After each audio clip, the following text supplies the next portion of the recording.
It's late, I know, but I'm glad you're here. Tonight, we're slipping back into a century that dressed its pain in lace and stitched its silence into every hem. This is a long, slow walk through what it meant to be a woman in the 1800s, when every day was a kind of quiet survival.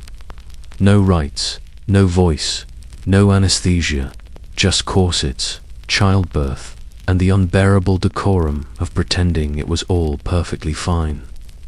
If you find comfort in slow storytelling, if you're listening from under blankets, from a night shift break room, or while staring at the ceiling in the dark eye, hope this keeps you company. And if it moves you, feel free to subscribe, but only if it feels right. Tell me where you're listening from, or what time it is where you are. I read them, all of them. Now dim the lights, and let's drift back in time. Imagine a room with no door. Not a prison cell, exactly, more like a drawing room. The curtains are tasteful.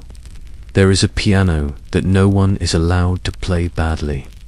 There are books on the shelf, but they are mostly moral treatises and Anglican sermons. There is a fire in the hearth, but not too much warmth. It is a place for sitting, for waiting, for embroidery. And if you are a woman in the year 1812, this room is your entire world.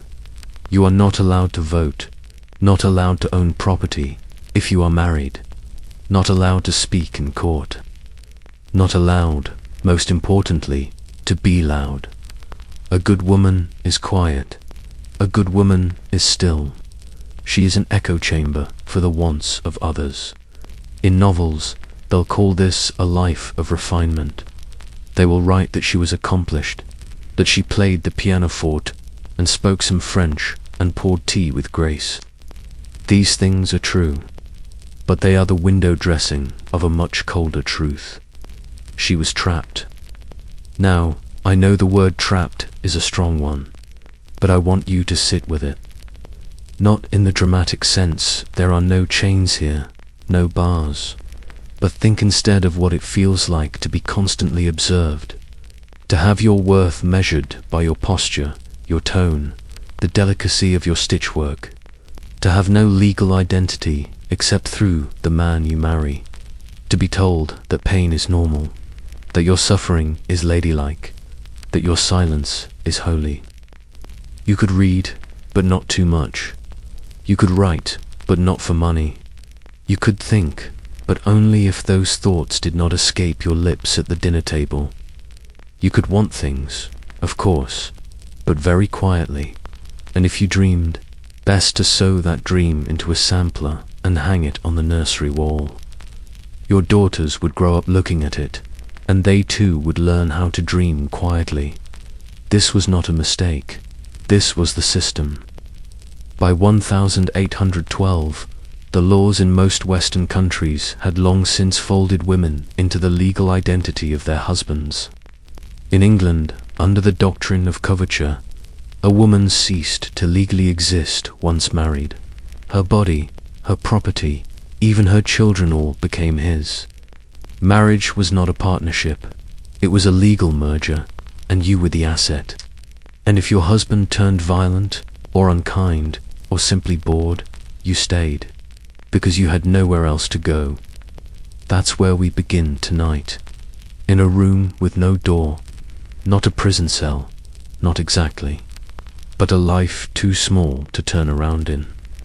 Let's stay in the room just a moment longer. Imagine trying to breathe, but not too much. Deep breaths were unladylike. So was eating too much, laughing too hard, moving with urgency, sweating. Now imagine a garment designed specifically to prevent all of those things. The corset was not just clothing, it was ideology laced up the back, boned with whalebone or steel, tightened by someone else's hands. The corset pressed the ribs inward, squeezed the waist into a fashionable silhouette, and did something else, too. Something quieter. It taught a girl from the age of 8 or 9 to be contained. Not just physically, though the compression was real. Women fainted, organs shifted, digestion slowed. Pregnancy became more dangerous, and yet corsets were often worn even under maternity clothes. But beyond the physiology, there was the ritual. Every morning, a reminder, you are not your own. You can't put a corset on yourself, not properly. It requires another set of hands, usually a mother, a maid, a sister. It creates a moment of shared restriction, a generational tightening of breath. Even as the strings are pulled, so too is the idea pulled tighter, that femininity is restraint, that beauty is submission, that control is not something you have, but something done to you, and eventually something you'll do to yourself. And yet many women loved their corsets, or said they did. We have to sit with that contradiction too. The body adapts, the mind adjusts. When every mirror praises your narrow waist, and every novel describes heroines as delicate, fragile, willowy, you learn to find safety in smallness. Besides, there were worse things than a corset, like spinsterhood. That word, it sounds so quaint now, almost charming. But in the 1800s, it was a fate. To be a spinster was to have failed at the one thing society allowed you to succeed at: being chosen. A man might be unmarried at 50 and still be called eligible.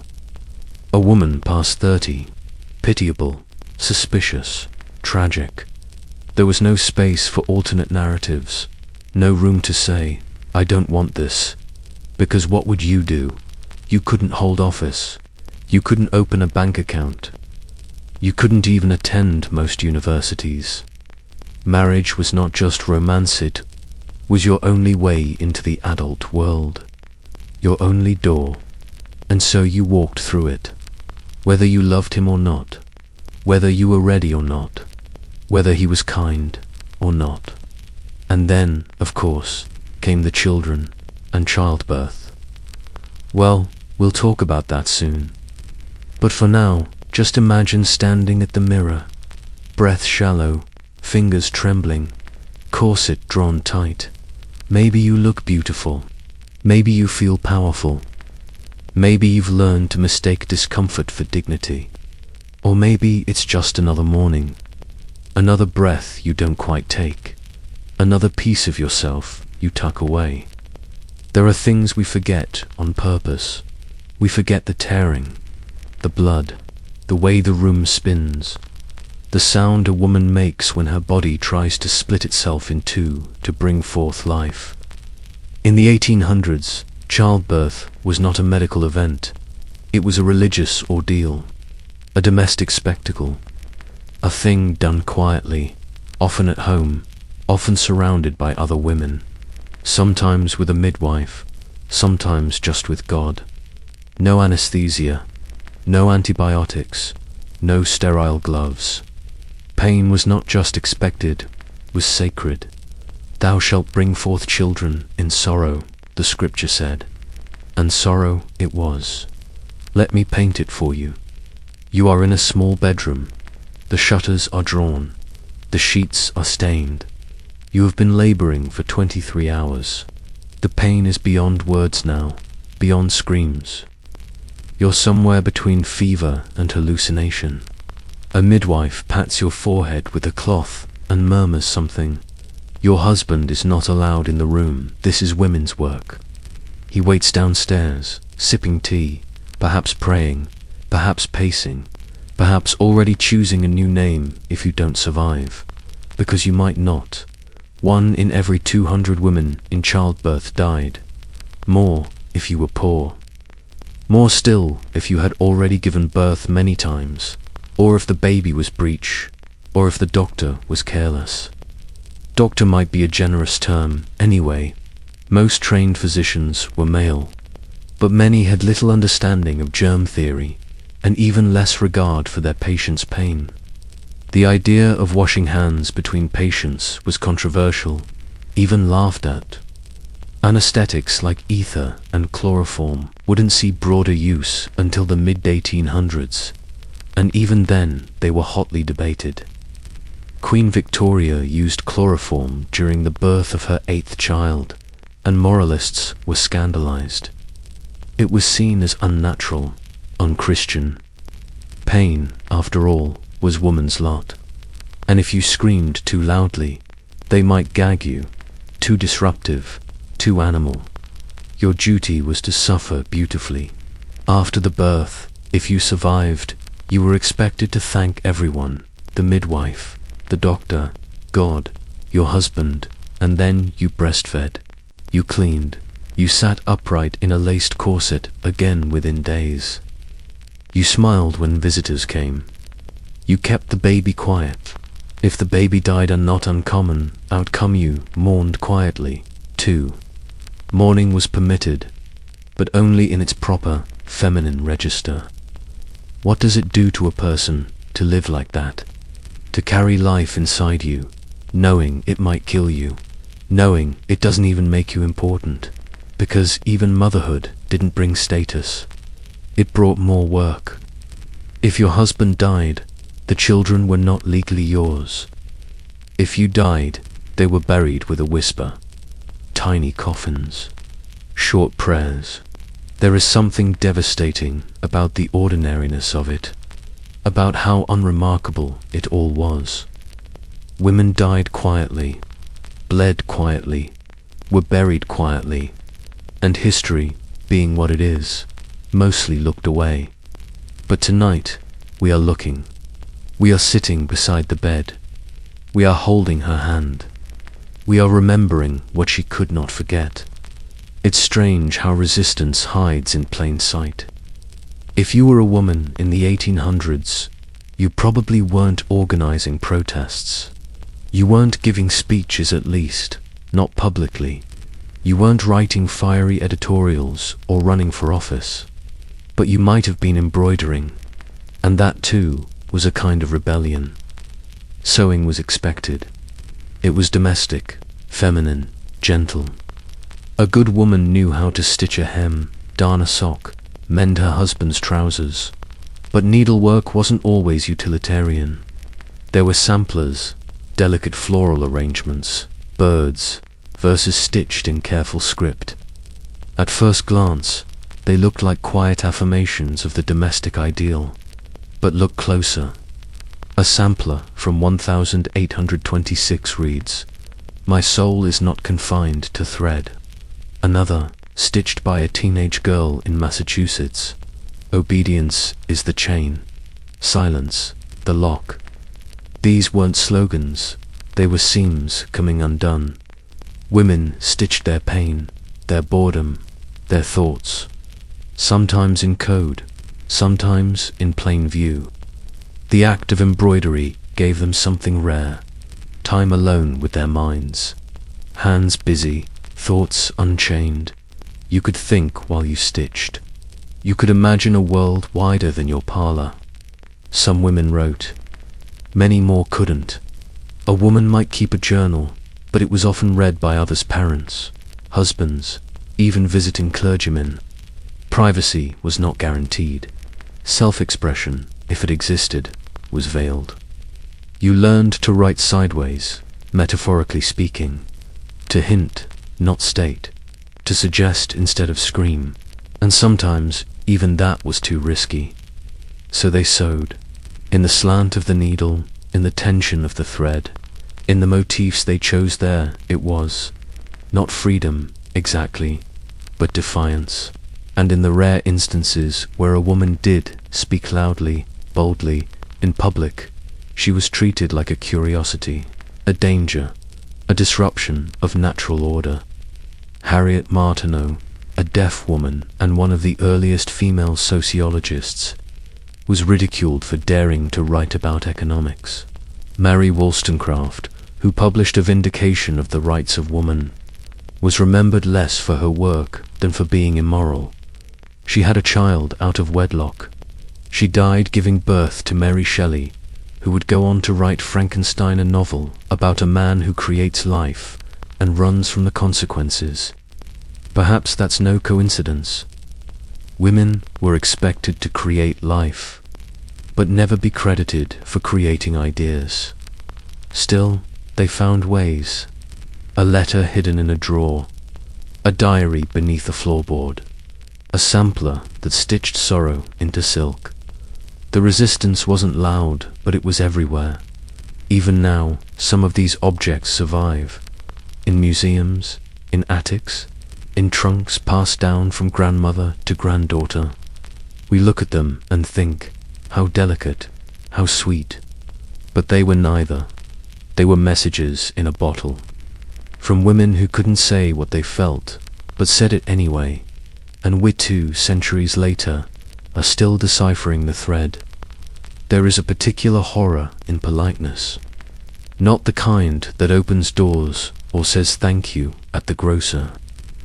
I mean the kind of politeness that conceals, that suffocates, that turns fear into floral conversation. In the 1800s, a woman's survival depended not only on obedience, but on pleasantry. You were not just expected to endure your station, you were expected to be cheerful about it. Pleasantness was not just a virtue, it was protection. Be pleasant, and maybe your husband won't rage tonight. Be pleasant, and maybe your opinion will be tolerated, if not heeded. Be pleasant, and maybe your name won't be whispered at church, or carved into a cold headstone before your time.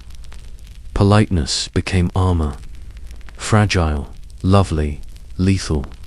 A proper woman knew how to host a tea. She knew the precise temperature for scones. She learned the delicate balance of conversation, how to say something without ever actually saying anything. She was fluent in euphemism. A headache was not a cry for help, it was nerves. A bruise was not a mark of abuse, it was an unfortunate fall. Loneliness was not despair, it was melancholia, to be treated with quiet walks and stricter corsets. You smiled. You apologized for everything. You excused yourself from the room when the subject of politics came up, as if opinions were contagious and your mind too delicate to bear them. And yet some women mastered this performance so thoroughly, it became their power. They became hostesses, society figures, the quiet puppeteers behind influential men. A perfectly placed remark at a dinner party could destroy reputations. A well-curated salon could birth revolutions, intellectual ones, anyway. But it was always a game played with borrowed tools. Your power was always someone else's permission. You could be clever, but not too clever. Beautiful, but not threatening. Educated, but only in ways that reinforced your femininity. Literature, maybe. Languages, but not geometry. Certainly not law. And so, women became artists of survival. They folded their anger into linens, laughed politely while seething, told bedtime stories that made their daughters dream a little bigger than they were allowed to. They carved space out of impossibility not with swords, but with smiles.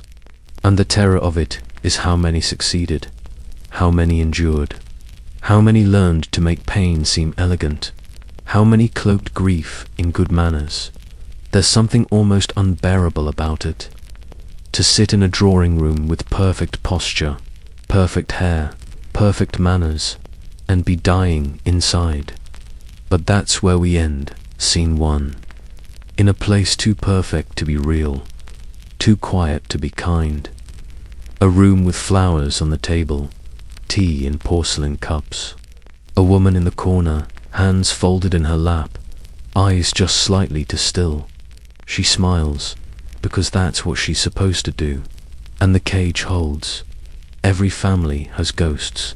Some rattle chains, some just whisper, and some are never spoken of again.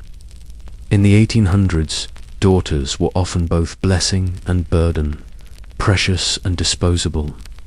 They were raised to be beautiful, gentle, compliant, and then, ideally, they vanished into another man's household.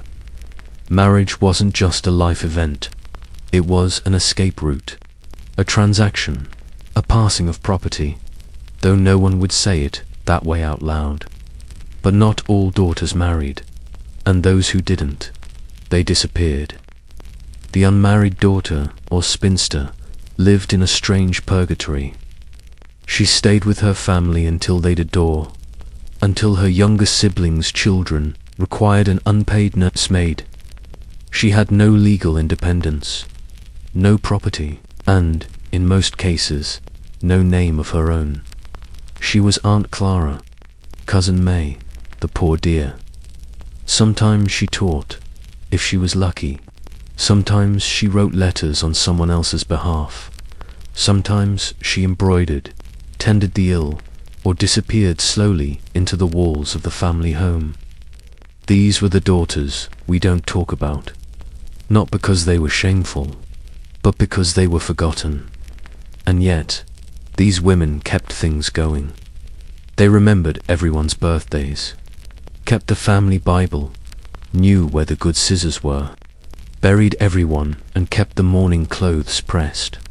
In some houses, she was the only one who knew how to read. In others, she became the keeper of memory. She didn't have children of her own, but she was the one the children ran to when their mother was weeping behind a closed door. She was not the hearth, but she was the match. And still she was invisible. No portraits painted, no love letters preserved, no novels written about her, unless as a side character, vaguely bitter, possibly fond of cats. But I wonder, what did she think about at night, when the fire had died down and the house was quiet? Did she ever rage? Did she ever dream of leaving? Or did she convince herself, as so many do, that this was enough? That being useful was the same as being wanted? That silence, over time, became virtue, because silence was rewarded. Loud women were punished. Mad women were locked away. But the quiet ones, they were allowed to stay. And maybe that's the cruelest irony of all. That the better you behaved, the easier you were to erase. But tonight, we remember her, not because she changed the world, but because she held it together. And no one ever said thank you. Let's talk about inheritance. Not the kind that comes in coin or estate, but the quiet things, the unspoken contracts, the lives lived and handed down not through law, but through habit. In the 1800s, a woman didn't just inherit jewelry or linens. She inherited patterns, roles, silences. A daughter watched her mother wipe her hands on the apron, sigh without words, smile through exhaustion. She learned that being tired wasn't an excuse, that grief didn't interrupt chores, that sacrifice was hereditary. And what did she inherit legally? Usually, nothing. In most Western societies, especially under English common law, women were secondary heirs, if they were heirs at all. Land passed through male lines, titles too. Even personal possessions were often distributed at the discretion of fathers, brothers, or husbands. The legal term for this was primogeniture, a word that sounds like a spell, and in many ways was. It turned firstborn sons into lords, and firstborn daughters into liabilities. But there were loopholes. Sometimes, in a family without sons, a daughter might inherit, but only if she married well. Sometimes, a wealthy widow could hold property in trust, but only if she never remarried. If she did, everything passed to her new husband. There's something particularly cruel about that, the idea that love could cost you your home. And so women learned not just to be careful, but to be calculating. Letters from the period are filled with a particular kind of romantic dread, women weighing affection against security, passion against inheritance. A man might promise the moon, but could he guarantee a dowry? Would he keep a roof over her head? Would her children be clothed? They were not choosing partners, they were choosing futures. Or, More often, futures were being chosen for them. Still, women found ways to leave traces. A brooch passed down, a lock of hair, a note folded into the lining of a trunk. Sometimes they marked their names in books, not as authors, but as owners. This book belongs to Margaret. Do not take small acts of presence in a world that treated them as absence. Sometimes a woman would commission a portrait, not of herself, those were expensive, and often reserved for patriarchs, but of her children, or of a landscape she loved. She'd place it in the parlor, just so, her way of saying, I was here, I had taste, I chose this. Others left nothing at all, because there was no space for their legacy, because their lives were used up in service of others, because they were tired, because they didn't believe they had the right. And yet, look closer, in a faded quilt, in marginalia scribbled beside a psalm, in a dress altered for a smaller waist, again and again, as daughters grew up and married out. There it is, inheritance, not of wealth, but of survival. A different kind of legacy, fragile, invisible, unnamed, but still ours. Every age has its commandments. Some are carved in stone, others are whispered across dinner tables. Some are enforced by law, others by looks. For women in the 1800s, the laws were clear, but the unwritten rules were clearer. Don't speak unless spoken to. Don't contradict your husband. Don't display ambition. Don't be too clever, but don't be dull either. Don't walk alone. Don't read novels, at least, not the wrong ones. Don't laugh too loudly. Don't forget your gloves. Don't age. And if you follow all these rules, you get what exactly respect, not quite admiration, occasionally safety. Not even that. What you've got, more often than not, was permission to continue existing. The fine print of obedience was this: play your part, and you will be allowed to keep it. Misstep, and the entire structure could turn on you. A single scandal could ruin a woman, and scandal was a wide net. A letter sent without a chaperone. A smile held a second too long. A walk in the garden after dark. Gossip moved faster than facts, and once it took hold, there was no defense. A man might be forgiven for an affair, a debt, even a duel. A woman could be ruined by suspicion alone. This was not just social, it was structural. Church sermons reinforced it. The virtuous woman is a crown to her husband. Newspapers echoed it, praising docility and condemning unfeminine behavior. Educational materials warned against the dangers of female intellect. Even fairy tales drove it home. The good girl gets the prince. The difficult girl gets turned into sea foam. And so obedience became art. Girls learned to read faces before they could read books. They watched for signs, a frown, a pause, the slight coolness in a voice that told them they had said too much. They adapted, smiled more, thought less, or at least pretended to. But repression, like water behind a dam, builds pressure. Where did all that unspoken thought go? Into diaries with coded entries, into letters never sent, into poetry written in the margins of cookbooks, into nervous illnesses and hysteria, that 19th century cure. For every way a woman's mind protested its confinement, some women broke. Charlotte Perkins Gilman would later write The Yellow Wallpaper, a short story about a woman confined to a room for her health, who descends into madness. It's fiction, but only barely. The rest cure she describes was real, developed by Dr. Silas Ware Mitchell. No writing, no thinking, no stimulation, just bed rest and silence. It was a treatment for rebellion. And, like most punishments, it wore the face of care. But even in that silence, some women whispered to each other, in letters, in glances, in knowing looks across rooms too full of men talking loudly. They didn't always have power, but they knew what was happening. And sometimes, knowing was the first rebellion. It's hard to know someone when they weren't allowed to be honest. So much of what we know about women in the 1800s comes from their letters. Neat, folded pages in faded ink. Lines that begin with pleasantries. I hope this finds you well, and often end with disclaimers. Burn this after reading. Do not show this to your brother.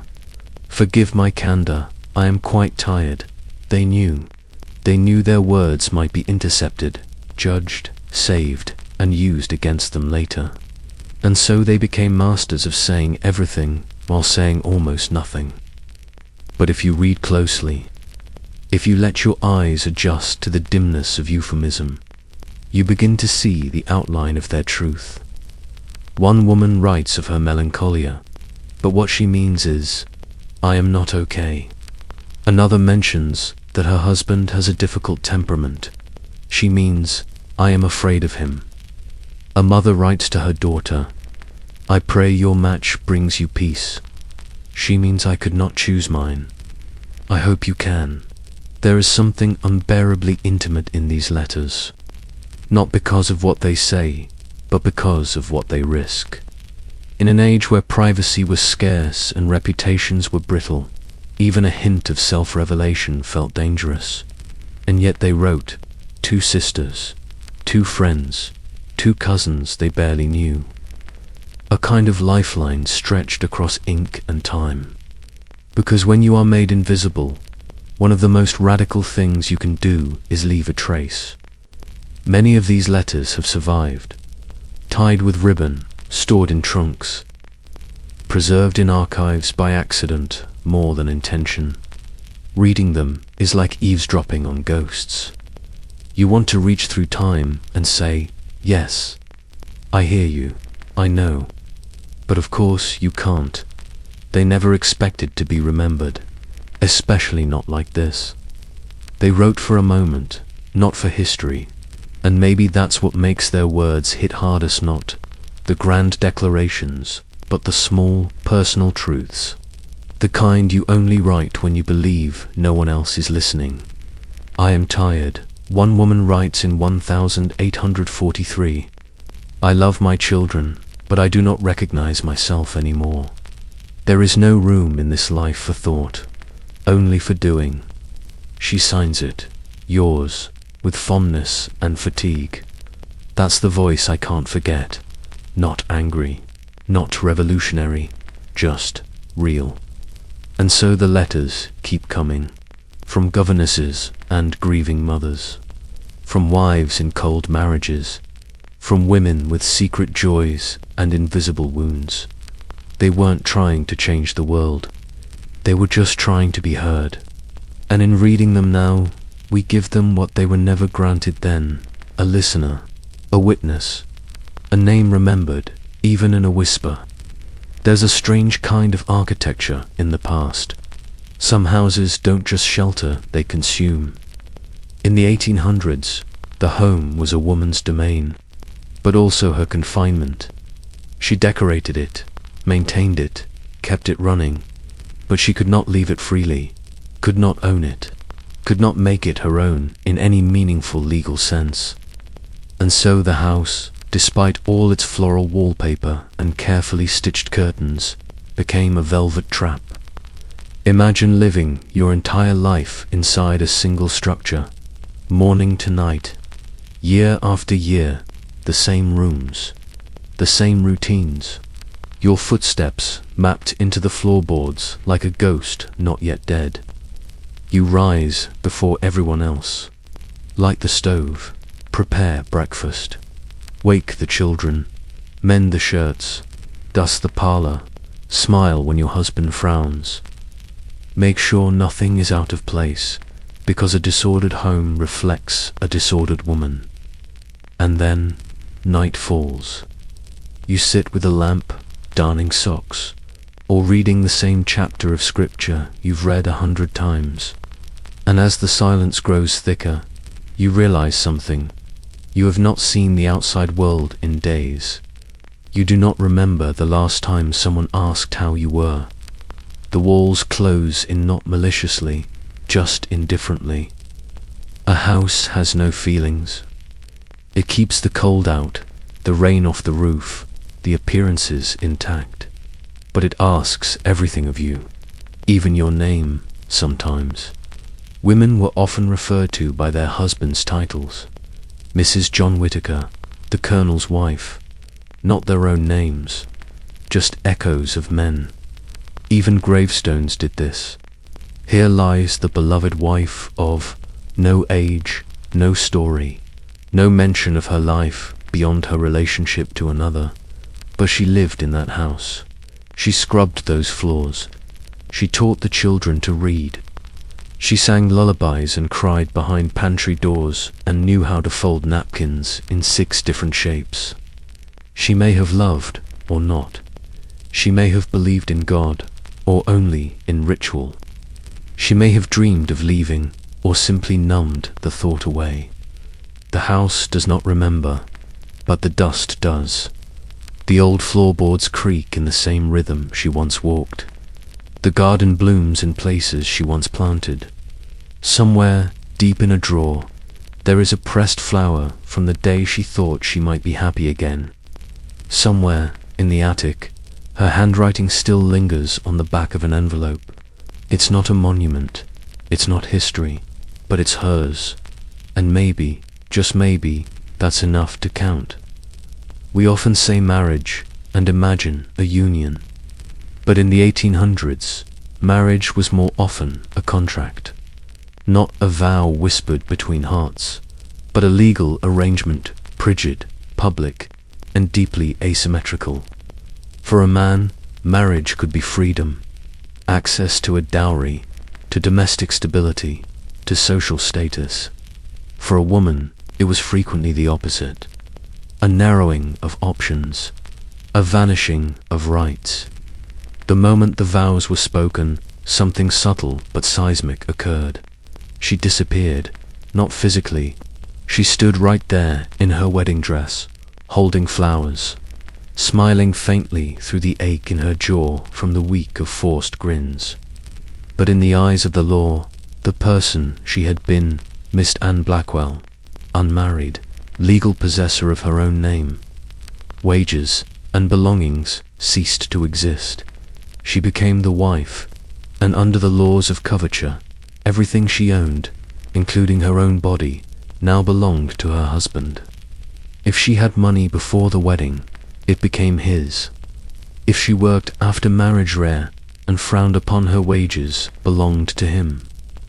If she published a novel or invented something brilliant, it was credited to him or a male guardian. And if she refused his marital rights, well, the law didn't recognize marital rape, because once she was his wife, there was no such thing as refusal. Marriage, for many women, was not a sanctuary. It was an arrangement they had been raised to expect, pressured to pursue, and then trapped within. There were good marriages, of course, loving ones, gentle ones, but even those were not equal. A husband could legally beat his wife, so long as the stick wasn't thicker than his thumb. That rule wasn't just folklore, it was invoked, argued, and in some courts, accepted. If a woman fled an abusive husband, she had no right to take her children. They were his property. If she tried to divorce him, she needed proof of cruelty, adultery, or desertion. Proof that would hold in a male-run courtroom. Witnesses, letters, physical marks. And even then, the judge might simply recommend reconciliation, because a broken marriage was seen as a failure of the woman's patience, not the man's behavior. And yet, women still married, still hoped, still placed flowers in their hair and walked down the aisle in borrowed shoes, praying that this man would be different, kinder, steadier, less like their father, less like the man next door whose wife hadn't been seen in 3 weeks. Because hope is stubborn, and love, well, love is stranger still. Some women loved fiercely within the cage. They carved out tenderness where they could, learned his moods, softened his rages, raised children with what little was left of themselves. Others found solace in novels, or religion, or in quiet friendships with other women, glances held too long, hands touched briefly, letters folded into drawers with trembling corners. Love in the 1800s was not free. It was fenced, it was taxed. It was rationed and inspected and sometimes punished. But it still found its way through the cracks. A flower growing between cobblestones, a name whispered when no one else could hear. A life made real in secret. Let's revisit the honeymoon knot, the modern idea of tropical ease and matching towels, but its older, quieter counterpart. In the 1800s, the honeymoon was not a celebration of two equals. It was more often a departure. A young woman left her home, her family, her name, and stepped into something entirely unknown. No map, no handbook, just expectations, heavy ones, tightly stitched into every word of congratulations. It might be her first time away from home, her first journey in a carriage alone with a man, her first night outside the bedroom she grew up in, and she was not expected to be afraid. She was expected to smile, to be radiant, to be ... ready. The truth is, many were not. Because courtship in that era was a performance. Chaperoned visits, polite conversation, maybe a dance. Nothing truly known. Emotions were cloaked in metaphor. Touch was rare. Desire, if it existed, had no name. And suddenly, after the cake was cut and the carriage pulled away, all that distance disappeared. There was no gentle easing into this new life. No conversations about comfort or readiness, or what love meant beyond duty. Instead, there were long silences, an unfamiliar bed, a strange house, or perhaps a strange country, and beside her, a man who may have been kind, or not. It wasn't always cruel, but it was often confusing, and almost always it was lonely. The honeymoon marked the beginning of obedience, not because she had no feelings, but because her feelings were never the priority. If she was scared, it was dismissed. If she hesitated, it was misunderstood. If she wept, it was quietly noted, expected to stop. Because, in the language of 19th century marriage, adaptation was everything. A good wife adjusted, learned quickly, spoke little, smiled more. There were exceptions, of course. Not every man was indifferent. Not every marriage was a sorrow. Some women found grace in their partners, even love, eventually, a shared kindness, a gentle patience, a trust that grew slowly, like moss instead of fire. But even then, it came with conditions, because the structure remained unchanged. The law still favored one, the silence still enclosed the other. And for those who found the honeymoon nothing like they had dreamed, who felt not cherished but erased, there was nowhere to turn, no language for refusal, no place to question what had just begun.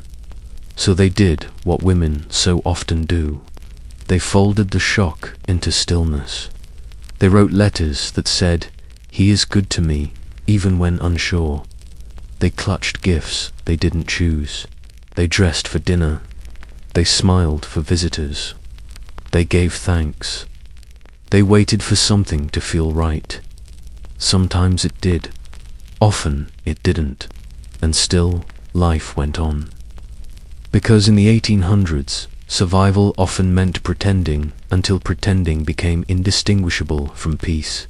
A veil, a journey, a silence, a start, and no map but hope. We like to think of love as something separate from money. But in the 1800s, they were often braided so tightly that you couldn't tell one from the other. Marriage was, above all else, a transaction, a merging of fortunes, estates, dowries, and bloodlines. To marry for love was seen at best as naive, at worst, a threat to the structure of everything. This wasn't cold-heartedness, not entirely. It was realism, built from centuries of dependence. A woman could not own property once married. She could not sign contracts, open a bank account, or enter a courtroom without a male proxy. So to marry wisely meant survival, and so affection became a kind of currency. Beauty raised your value. A pleasant disposition helped. Accomplishments, needlework, music, language were assets, not just hobbies. Even fertility was part of the unspoken ledger, and the dowry. That word, soft as lace but heavy as iron. A dowry was more than a gift. It was a bribe, a bond, a payment in advance. It said, "Take care of her, and here is the sum attached to her name." Sometimes it was land, sometimes silver, sometimes livestock. Sometimes, heartbreakingly, a daughter was accepted not because of who she was, but because of what came with her. Poorer women, without dowries, were in danger of being left behind, or entering into marriages that offered no affection at all, just survival. And yet, in novels and ballads and whispered conversations, love still danced at the edges of the picture. Young women dreamed of being chosen, not just accepted, not bargained for, but truly seen.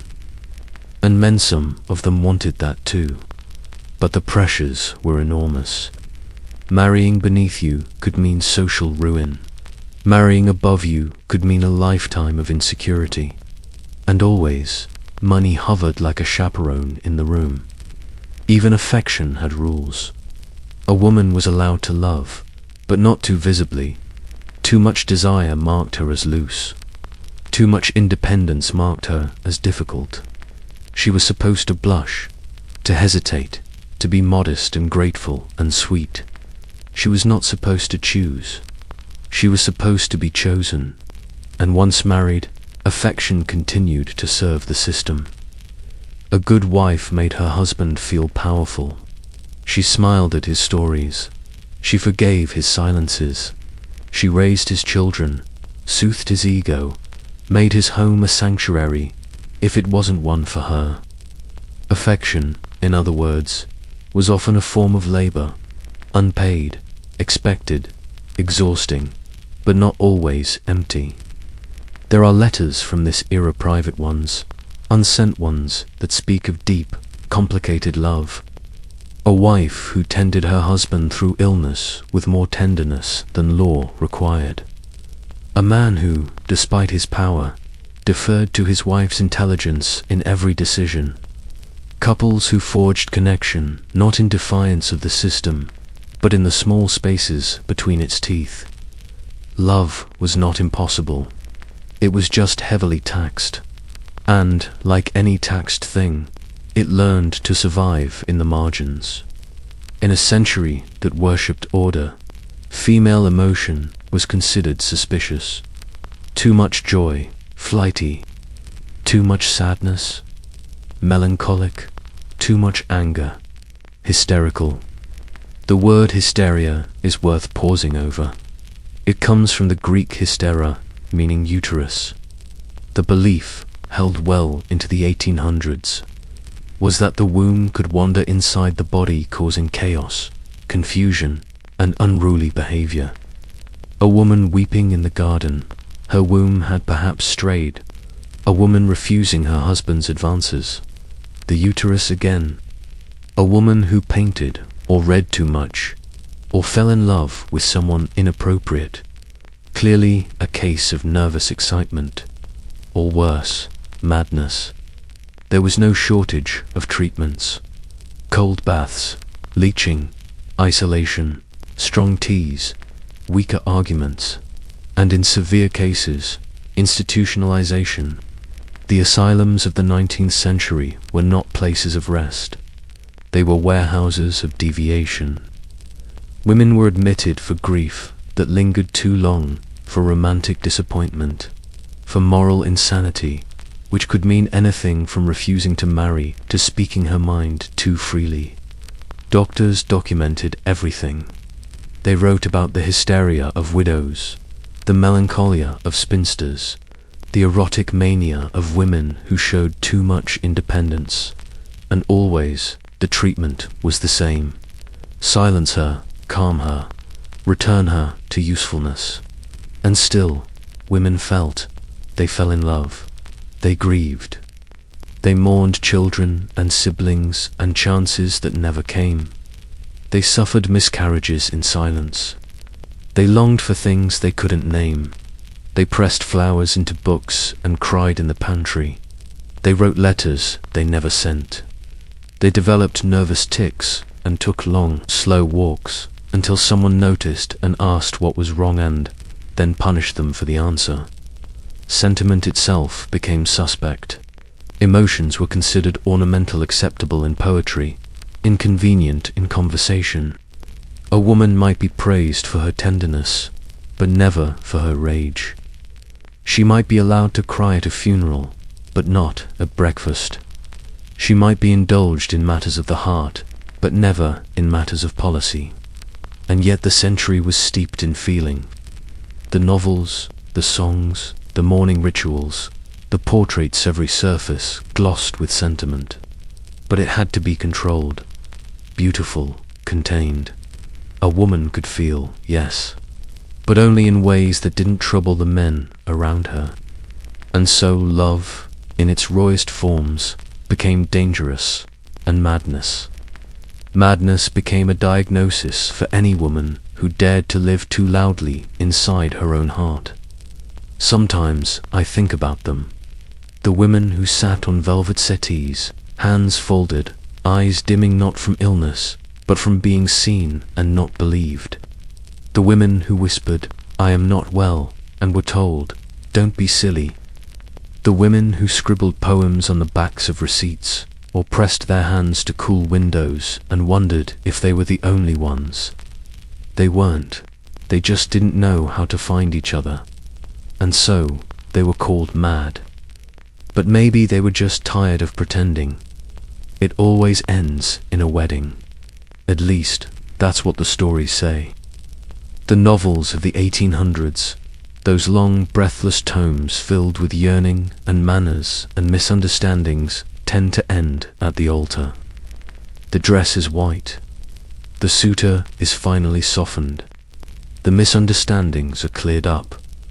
The girl gets the man. The man gets the estate. The curtains close on a kiss. Happily ever after. But what happens the morning after? What happens 5 years later, when the house is cold and the children are crying and the face across the dinner table no longer feels familiar? What happens when the woman, who once ached with hope, realizes that the marriage was the beginning of a new confinement, not the end of her story? No one writes about that. Or if they do, it's not shelved in the romance section. Because the truth is, the 1800s were a century that sold fantasies to women and called them fulfillment. Be beautiful, be good, be wanted, and you will be saved. Not by yourself, but by him. He will lift you out of obscurity. He will choose you, and if you are lucky, he will love you. But what if he doesn't? What if he's cruel, or careless, or simply ordinary? There was no sequel, no recourse, no rewrite. And so, women learned to perform contentment, to sew happiness into curtains, to bake it into bread, to read about it in novels and pretend the fiction was close enough to feel real. But some women, quietly, slowly began to write different endings. Charlotte Brontë gave us Jane Eyre, who chose love only after reclaiming her sense of self. Elizabeth Gaskell wrote about women who worked, who mourned, who fought for dignity. George Eliottrail named Mary Ann Evans hid her gender to be taken seriously, but filled her books with women who questioned everything. These were the cracks. Tiny rebellions, soft and slow. The lie of the happy ending began to fray, because some readers started to notice. The marriage didn't solve anything. It just shifted the frame.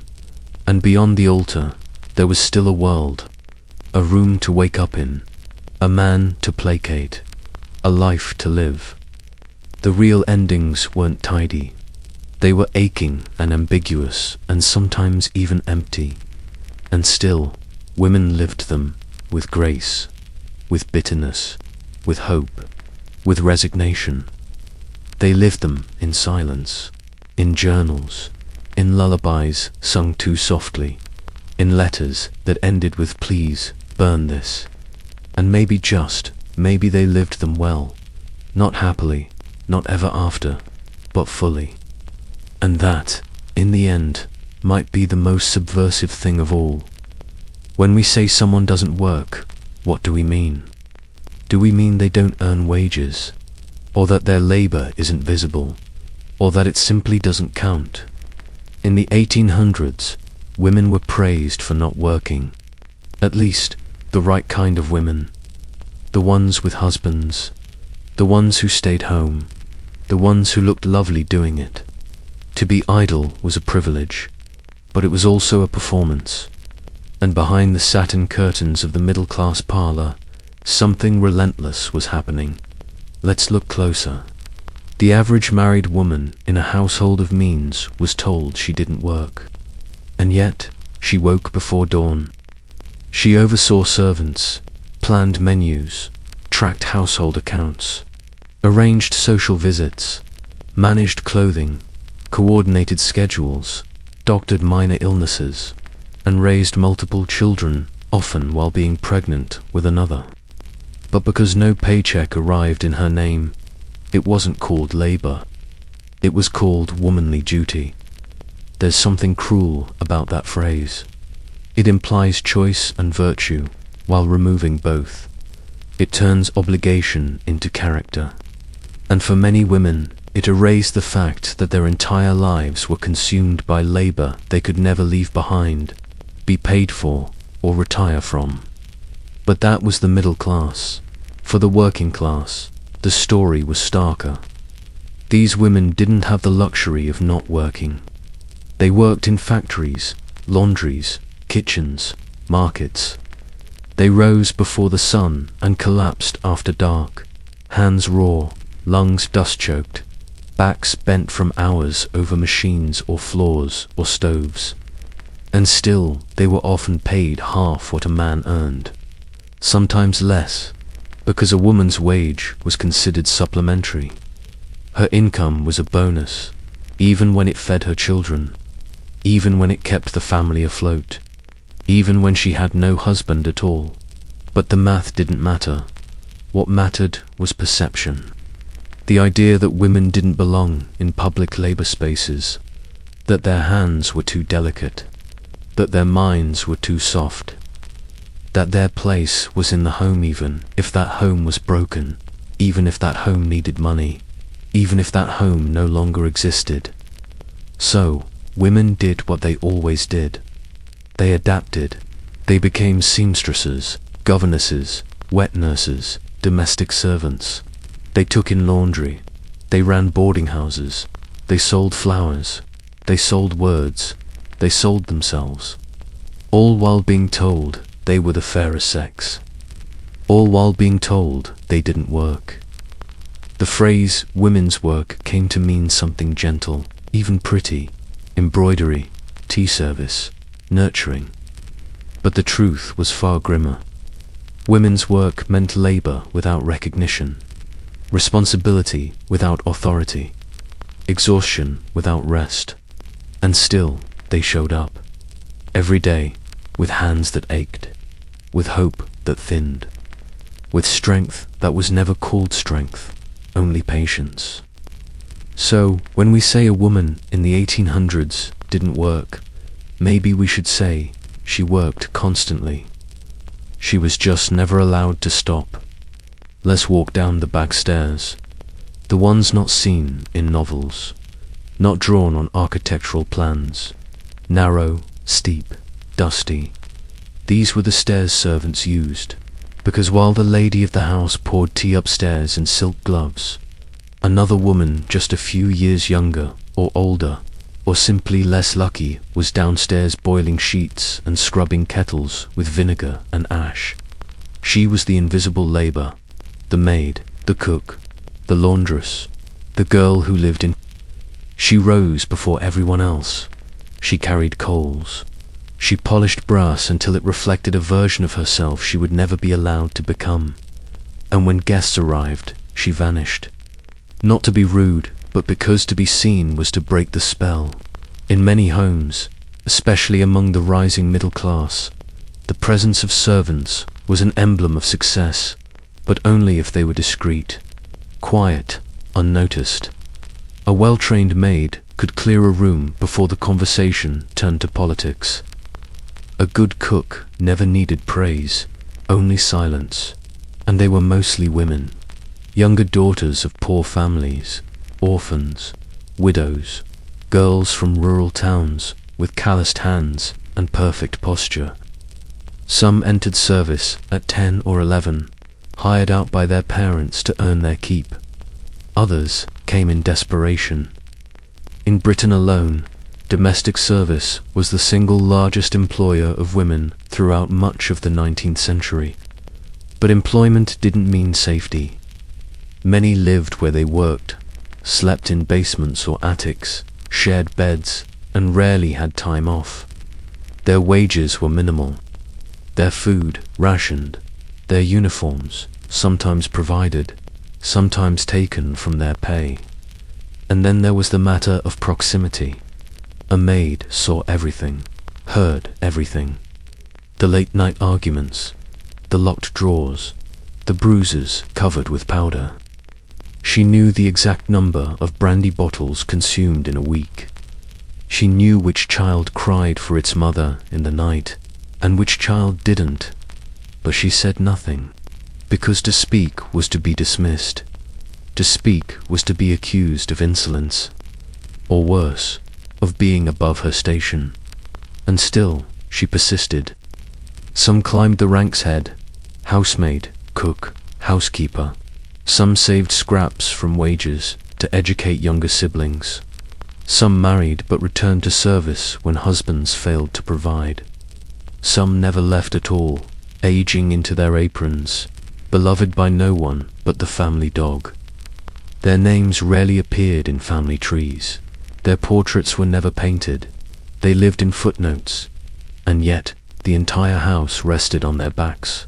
Because while the lady of the house was praised for her gentility, the servant was the one who scrubbed her underthings and ironed her linens and remembered which spoon was used for fish.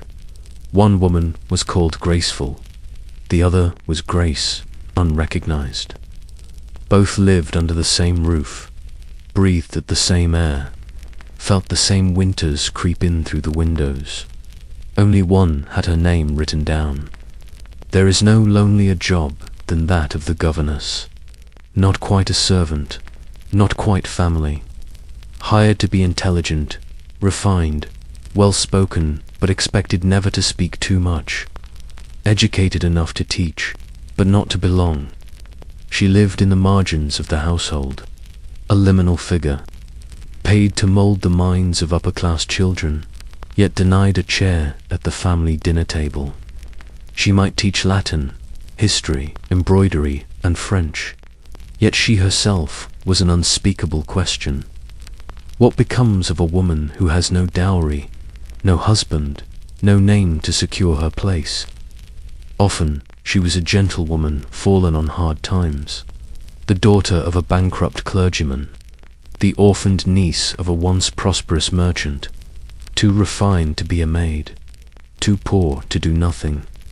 Her accent was right, but her presence was awkward. To the children, she was a mystery. To the lady of the house, a quiet threat. To the master of the house, well, that was more complicated.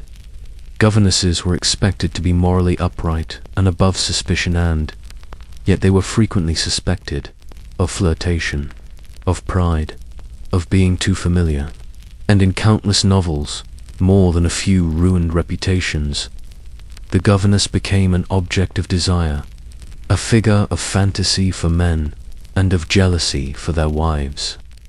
She was not allowed to marry without quitting her job. She was not allowed to rest. She often had no friends, no peers, and no real home. At night, she might retreat to her tiny room under the eaves and write in a journal no one would ever read. She might reread a novel too slowly just to make it last. She might hum to herself, low and tuneless, to fill the silence that thickened between lessons and lonely meals. And yet, in her own way, she held power. She shaped minds. She introduced Shakespeare and geometry. She taught spelling and self-control. She read aloud until her voice wore thin. She knew which child was gentle and which would grow up cruel. She loved some of them, and some loved her back. But love was not a job requirement, only resilience, because at any moment her position could vanish. A change in family fortunes, a rumor, a single perceived mistake, and then what? No savings, no inheritance, no husband, no home. She might become a companion to an aging aunt, a reader for a blind noblewoman, a writer if she dared, or she might quietly fade into spinsterhood, remembered only by a child who once misspelled Wednesday under her watch. Charlotte Brontë gave her a voice in Jane Eyre, a governess who burns and yearns and dares to say no. But for every Jane, there were hundreds more who did not marry the master, who did not find love, who did not speak loudly enough to enter literature. Still, they stood at the threshold, between poverty and gentility, between silence and influence, and though they never quite belonged anywhere, they left marks on minds that would one day forget their names, but not the lessons they taught. Outside the parlor, beyond the manicured lawns and iron gates, the world kept turning, loudly, dirty, alive, and in that world another kind of woman worked. She sold things, not silk or finery, not poems or pedigrees, but bread, buttons, matches, potatoes. She stood in markets with wind-bitten hands, her apron grey with flour or ash, calling out prices in a voice no one called feminine. She didn't have time to be gentle. She was busy surviving. These were the women the history books rarely name, the fishwives, the flower girls, the seamstresses who took orders from other women, stitched by candlelight, and carried their work back through fog and smoke. The women who stood on stoops with trays of ribbons, who swept the floors of taverns, who cleaned up after the revelry of men they would never be invited to marry. Some were mothers, most were daughters. All of them knew the economy of breath away to ration effort, how to move quickly without drawing attention, how to endure the ache in the knees and the cold in the chest, and the price of bread rising again, again, again. There is something heroic in it, but no one clapped. No one painted their portraits. No one wrote down the name of the woman who kept 5 children alive on 3 shillings a week, who boiled bones for broth, who slept in shifts, who walked 10 miles to deliver lace she hadn't been paid for. Respectability was for others. She was useful. She was hard-working. She was a creature of the streets, and she was tired. The market was her stage, and every sale was a scene. Smile, just enough. Speak clearly, don't offend, but don't be too forward either. There were rules, always, for women, even in the open air. Some tried to escape it. A lucky few married shopkeepers or inherited a stall. Others were not so lucky. A day without wages meant a night without dinner. A cold week meant a coffin. But still they rose, in skirts mended too many times, with hands that no longer remembered softness, with hair braided back tight and voices hoarse from calling out for a penny, in the rain, because no one else was going to do it, because no one else could. And when she fell, there was no monument, just a gap in the market, quickly filled. But somewhere, maybe in a photo album, maybe in the curve of a jawline passed down to a great-great-granddaughter, she remains, not elegant, not admired, just necessary. Let's end here, in the laundry, not the romantic kind, not billowing sheets in a meadow, or the soft hum of a washing machine behind a suburban wall, but the kind with steam, with lye, with raw hands cracked from soap made of animal fat and ashes, the kind of laundry that breaks a woman down by degrees. In the 1800s, laundresses were essential, to middle-class homes, to army regiments, to city hotels. They scrubbed out the dirt of empire and industry with no gloves, no wages worth naming, and no room to rest. They worked by hand. You had to boil the water yourself. You had to lift the iron-solid metal brutal and smooth the creases out of men's shirts until your shoulders ached. You had to carry basins up and down stairs, drag wet linen through cold courtyards, beat rugs with sticks until the dust clung to your teeth. And when the laundry was clean, you began again. It was work so invisible that its absence was only noticed when it stopped. Like breath, like light, like love. We often forget this. Behind every fine tablecloth, behind every carefully folded pillowcase, was a woman kneeling by a washboard. And her life, however long it lasted, was measured out in blisters, in buckets, in the slow erosion of the self. She didn't have time to read. She didn't have time to sew. She didn't dream of a better life, because this one took everything she had just to survive it. And still she kept others clean. There's a kind of poetry in that, a tragic one. A woman scraping out a life from other people's stains. A legacy made not in words, but in wear. And no one ever said thank you, because it was expected, because it was cheap, because she was cheap. That's the lie, of course, that some work is worth less, that some lives can be measured by their distance from gentility. But the truth is in the hands, in the ones that carried water, wrung out cloth, folded shirts until the edges lined up just so. Hands that blistered and bled and were never held gently, not once. The price of a pillowcase. For some, it was their whole life. Let's open a book. Not just any book, a primer, perhaps. Bound in leather edges, thumbed soft, ink slightly faded. The kind of book a girl in 1850 might have been allowed to read. Provided, of course, it wasn't too challenging, or too inspiring, or too filled with ideas she might get the wrong impression from. Because, in the 1800s, the education of women was an exercise in containment. Girls were taught to read, yes, but carefully. They were taught to write, but within borders. They were introduced to arithmetic, penmanship, scripture, and if they were lucky, perhaps French, or music, or basic geography, but never philosophy, never law, never the kind of thinking that demanded space, because thinking, in women, was considered dangerous, not just socially, but physically. Doctors warned that too much study could damage a woman's reproductive organs, that intellectual exertion would make her less fertile, less feminine, that it would unsex her. This was not fringe science. It was mainstream. Harvard-trained physicians said so. Parliamentarians said so. Clergy said so. So when a girl showed signs of intellectual hunger, the system responded with concern.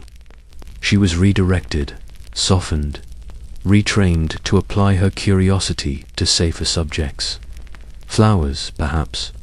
needlework, gentle, admirable things. And if she resisted, she was pitied, or mocked, or warned. In some homes, girls weren't taught to read at all. They signed their names with an X. They learned the Bible by listening, not by studying. They learned that silence was knowledge in its own form. But there were cracks. A few daring schools, often run by women themselves, began to teach more: history, astronomy, composition. Some girls read Austen and Wollstonecraft under their blankets, lit by stolen candles. Others memorized poetry while peeling potatoes, whispering stanzas into the steam. They weren't allowed to learn, but they did. Slowly, illicitly, fiercely, and the world noticed. By the mid-19th century, the debate over women's education was heating up. Should they be taught like boys? Could they handle logic? Should they attend university, write essays, form opinions? And beneath all these questions, one deeper, unspoken fear. What if women, once educated, no longer accepted the lives they'd been given? What if they started asking for more? Not just knowledge, but freedom. So books were given, but only certain ones. Questions were answered, but only certain kinds. And always, the message was clear: you may think, but only in silence. Because a woman who thinks too much, she might remember who she is. She might imagine what she could be. And the world built so carefully to forget her might not know how to hold her anymore. Picture a library, wood-paneled, sunlit, shelves rising high as the ceiling, dust floating like memory. Books in every language, on every subject: philosophy, medicine, architecture, economics, words stacked like ladders to the stars. Now imagine being told you cannot enter, not because you're unworthy, not because you're uneducated, but because of your dress, your voice, your body, because you are a woman. In the 1800s, libraries, real libraries, belonged to men. University collections, gentlemen's clubs, legal archives, they were rooms of thought built to exclude. Women could enter some subscription libraries if they could afford it, but even there, the choices were curated: novels, poetry, essays on decorum, occasionally a travel memoir, preferably written by a clergyman. The serious shelves locked the journals of science and law discouraged. And yet, women found books. They borrowed them in secret, read their brothers' textbooks, copied passages by hand in dimly lit parlors. Some learned Latin behind closed doors. Others studied Greek in kitchens. They turned Bibles into dictionaries.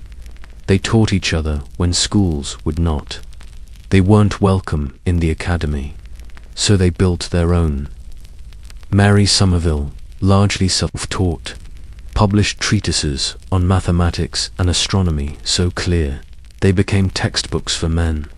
Florence Nightingale gathered data in war zones and reshaped the field of statistics while being told not to worry her head. Elizabeth Barrett Browning wrote poems that bent the English canon into something wide enough for her voice. None of them were invited into those wood-paneled libraries at first, but their work found its way in, eventually. There's a bitter poetry to that. Women writing outside the gates, knowing they would not be read until long after they were gone, writing anyway. And the others, the ones who didn't write, who didn't publish, still read. Late at night, in kitchens, in nursery rocking chairs, they folded pages under their aprons, hid books in sewing baskets, memorized verses while stirring stew. Reading was not just an escape, it was a reclaiming. It was permission to feel something beyond duty, to imagine something beyond marriage, to think thoughts that no one had ever said aloud in their presence, to say, I exist, I have questions, I am not done yet. And even when they could not read because no one had taught them, they listened. They asked someone to read aloud. They remembered every word, because knowledge, once tasted, does not fade. Even when the library is locked, even when the world says, not for you, they knew. And that knowing, that secret, sacred spark, was something no one could take. The schoolroom was a strange place for a girl in the 1800s. Not a sanctuary, not a battlefield, more like a hallway leading nowhere fast. A place to be taught just enough, to make conversation, to fill awkward silences, to impress a guest with a bit of French, a touch of Mozart, a quote from a moral tale she was never meant to question. Education for girls was decoration. It was finishing, not beginning. She might be taught to write, but not to argue, to read, but not to critique, to draw, but not to draft. Her mind was not to be sharpened, but softened like a rose pressed between the pages of a Bible. Beautiful, silent, fading. But she didn't start that way. Most girls were born loud, curious, demanding. They asked why. They tore pages. They touched everything. And slowly, the world taught them to stop, to sit with ankles crossed, to fold their hands, to wait for permission. The schoolroom did not beat them into submission. It praised them into smallness. Good girl, quiet girl, polite girl. And when they did speak up, when they asked too many questions, they were laughed at, or corrected, or sent to the back of the room with extra copywork as punishment for cleverness. Because cleverness wasn't lovely, it wasn't safe. And so the mirror became the second school. She looked at herself, at the curve of her hair, the tilt of her chin, the way her hands moved while pouring tea. She learned what was desirable, what was too much, what needed hiding. The mirror taught her how to perform the knowledge she was allowed to keep. Be intelligent, but not intimidating. Be educated, but not opinionated. Be interesting, but never unladylike. She became fluent in restraint. But some girls refused. They read anyway. They argued anyway. They outpaced their brothers in memory, in wit, in sheer hunger for more. And some were punished. Others were simply ignored. Because nothing is more terrifying in a world built on silence than a girl who knows her own mind. Still they learned, not just facts, but workarounds, the language of subtext, the art of suggestion, the difference between what is said and what is meant. These were skills that turned into tools, and later into weapons. The schoolroom might not have taught her to lead armies or write manifestos, but it taught her how to see. And once you see the cracks in the system, you can't unsee them. So maybe the schoolroom didn't fail her completely. Maybe it just underestimated her. Some women broke the rules. They didn't wait for permission. They didn't soften their sentences. They didn't ask if it was all right to have a thought. They simply wrote, under their own names, if they were brave, under male pseudonyms, if they weren't safe, and sometimes under no name at all, if they just needed to be heard without being hunted. These women wrote in bedrooms, on borrowed time, by candlelight, after the children were asleep, in margins, on scraps, in journals they tucked beneath floorboards. They wrote to remember who they were before the world insisted otherwise, and the world did not like it. The world called them improper, unnatural, ambitious, a word that sounds complimentary until it's spoken about a woman, then it becomes a curse. Still, they wrote novels, poems, cookbooks laced with longing, letters no one was supposed to keep. They wrote because silence became too heavy, because their thoughts didn't fit inside their heads anymore, because writing, unlike speaking, couldn't be interrupted. Sometimes they wrote about love, Sometimes they wrote about nothing at all. But even nothing in their hands became a protest. Jane Austen wrote about drawing rooms and inheritance and quiet panic, and somehow her heroines are still breathing. Emily Dickinson rarely left her house, yet mapped out eternity in dashes and capital letters. Harriet Jacobs risked her life to write her autobiography, a story of survival that still sings in the dark. They wrote, in spite of everything, the rules, the ridicule, the rejection slips. They wrote because they had to, and not all were remembered. For every Brontë, a dozen others vanished, their manuscripts burned by family, their ideas credited to brothers, their voices dimmed, then erased. But now and then their work survives. In libraries, in archives, in fragments quoted by someone who didn't know they were quoting a ghost. You might read a line, "She was not afraid to be unhappy," and not know who wrote it. But it stayed, it mattered. It passed through the silence like light through a shutter. Because words are patient. They wait longer than most women can. They do not age. They do not bow. They carry what we were not allowed to carry out loud. And in them, these women still speak, still argue, still breathe. Let's end here with the girls who didn't fit. Not the star pupils. Not the graceful hostesses in training. But the ones who read too quickly, who spoke too plainly, who looked out the window during sewing and wondered what the world looked like at night. They weren't difficult. They were restless. And that restlessness scared people, because the 1800s had no vocabulary for a girl who wanted more than what was on offer. No space for her in the curriculum. No chapter in the etiquette manuals. No room for her questions at the dinner table. So she was corrected. She was told to lower her voice, to smile, to try harder at embroidery. She was sent outside for more air. She was sent to her room for less of it. She was called imaginative, a daydreamer, too serious, not serious enough. If she persisted, she might be labeled unwell. Too much reading was considered a health risk. Too much solitude, a sign of moral decay. Too much independence, a failure of upbringing. So she learned to be careful. She kept her thoughts to herself. She wrote in the margins. She reread books instead of asking for new ones. She didn't tell anyone how often she imagined running away, or writing a novel, or saying exactly what she felt. But sometimes she found someone else like her. A sister, a friend, a teacher, just for 1 year, who saw the hunger in her and fed it. And when she did, something changed. She realized she wasn't the only one, that the world was wide, even if the windows were narrow, that her thoughts weren't dangerous, just unwelcome.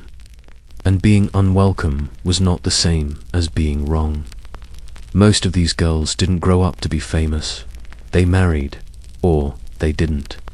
They worked, or they were kept. They disappeared into the folds of society, just like they were meant to.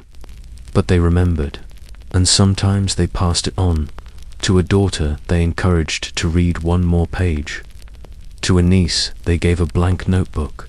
To a student they didn't correct for asking too many questions.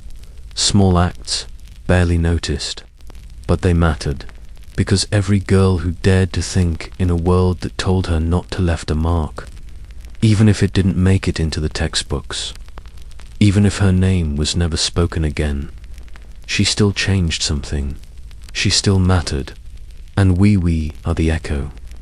Before she spoke, before she moved, before she had the chance to declare who she was, she dressed.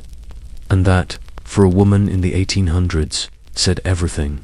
Clothing was not fashion, it was biography. A language written in layers. It announced her class, her morality, her availability, her submission. 1,000 unspoken rules, woven into cotton and bone and wool and silence. Start with the underthings: chemise, corset, petticoats, more petticoats, stays, sometimes, crinolines, later, drawers, eventually. Each layer a reminder: your body is not for you. It is to be shaped, to be covered, to be contained. The corset, of course, was the centerpiece, tightly laced, pulled by another's hands. It was not just about appearance. It was about compliance, control, the practice of taking up less space, literally and symbolically. Then came the outer layers. A gown, if she could afford one, made to measure or pass down, let out at the seams. High necklines, long sleeves, modest hems. Nothing loud, unless she was rich. And even then subtlety was currency. A whisper of lace, a muted ribbon. Understatement as elegance, modesty as power. A bonnet to shield her face. Gloves to cover her hands. Boots buttoned up tight. Jewelry, perhaps, but never too much. A brooch, a locket, a mourning ring for someone long gone. And always the expectation that she would appear effortless, like she had simply woken up that way, as though it took no time, no pain, no assistance, no breath held while the corset was drawn tight enough to make stairs a challenge. No thought spared for what would happen if the hem dragged in the mud, if the wind lifted her skirts too high, if a button came loose in the wrong place at the wrong time, because appearance was character, and character was destiny. Too plain, you were pitied. Too bold, you were mocked. Too fine, you were frivolous. Too revealing, you were dangerous. Every outfit a decision. Every decision a risk. And if you were poor, the decisions were made for you. A second-hand dress, a borrowed bonnet, patches, stains, seams restitched until the fabric no longer remembered its shape. Your class, your struggle, your place in the world worn, not spoken. You dressed to blend in. You dressed to be good. You dressed to survive. Because clothing was never just about beauty. It was about signaling, about safety, about knowing the script and playing your part, even if the script never suited you, even if you longed to tear it up. And sometimes they did. They wore boots instead of slippers, trousers under skirts, dark colors in spring. They let their hair down too early, too loose. They walked with purpose when they were meant to drift. And in doing so, they said, I exist, I choose, even if no one else saw them, even if they were laughed at, even if the mirror didn't smile back, they still chose. And in a world built to make them disappear, that was everything. Let's stay with the corset a little longer, because it's easy to dismiss it.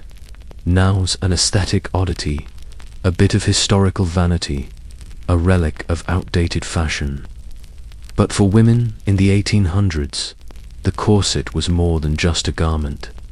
It was discipline, not imposed once, but daily. Every morning, laced in, every night, unbound. A ritual of restriction, so ordinary it became invisible. Made with whale baleen, later with steel, corsets were stiff and unyielding. They didn't follow the body, they forced it into something new. The waist cinched, the posture corrected, shoulders back, breasts lifted, abdomen flattened, spine straightened into an hourglass dream. This wasn't just about beauty, it was about behavior. A woman who wore a corset moved differently, sat differently, breathed differently. She was less likely to slouch, to laugh too loudly, to run, to speak without catching her breath. The corset was etiquette in bone and linen. It whispered, be still. And underneath that stillness, pain, sometimes manageable, sometimes not. Women fainted, women bruised. Women grew accustomed to the discomfort the way you grow accustomed to a bad habit. You forget what it was like to be free of it. But not all corsets were cruel. Some women said they felt supported, embraced, protected. It gave them shape in a world that tried to make them shapeless. In its own way, it became armor, because the real pain wasn't always physical. It was the knowledge that you were being trained to disappear, that your body had to conform to be admired, that too much flesh, too much breath was an offense. Young girls wore training corsets, tightened incrementally like language lessons. So by the time they reached womanhood, they didn't just tolerate the pressure, they expected it. And when they removed it, there was shame. The body, now unbound, felt exposed, indecent, alien.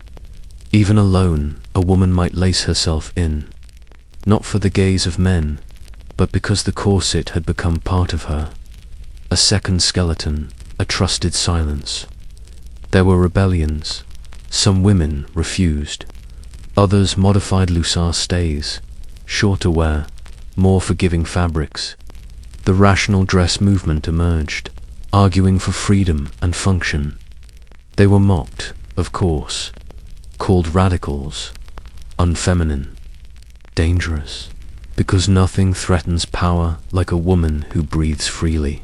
And yet somewhere, in a quiet room, a woman unlaces her corset. Slowly, gently, she exhales. She touches her ribs, amazed by their tenderness. She stands not straighter, but taller. She is not undone, she is becoming. Let's open the wardrobe one more time. Past the everyday gowns, past the holiday lace, past the gloves and the parasols and the Sunday hat. There, at the very back, hangs something heavier, black, deep, consuming black. The morning dress. In the 1800s, death had a dress code. Grief was not a private A-kit, was a public duty, and women bore the burden of wearing it. If your husband died, you wore mourning for 2 years. If a parent, 12 months. A child, 6. A sibling, perhaps less. But there were rules. Defined, exhaustive, unforgiving. It began with deep mourning, all black. No jewelry, save perhaps jet or onyx. No silk, no shine. Crepe, crinkled and matte, absorbing light like grief absorbs time. You covered your hair. You walked slowly. You did not attend parties. You were expected to be visibly undone. Then came second mourning, still black, but softer fabric. A bit of lace, perhaps. Then half mourning greys, lavenders, deep plums.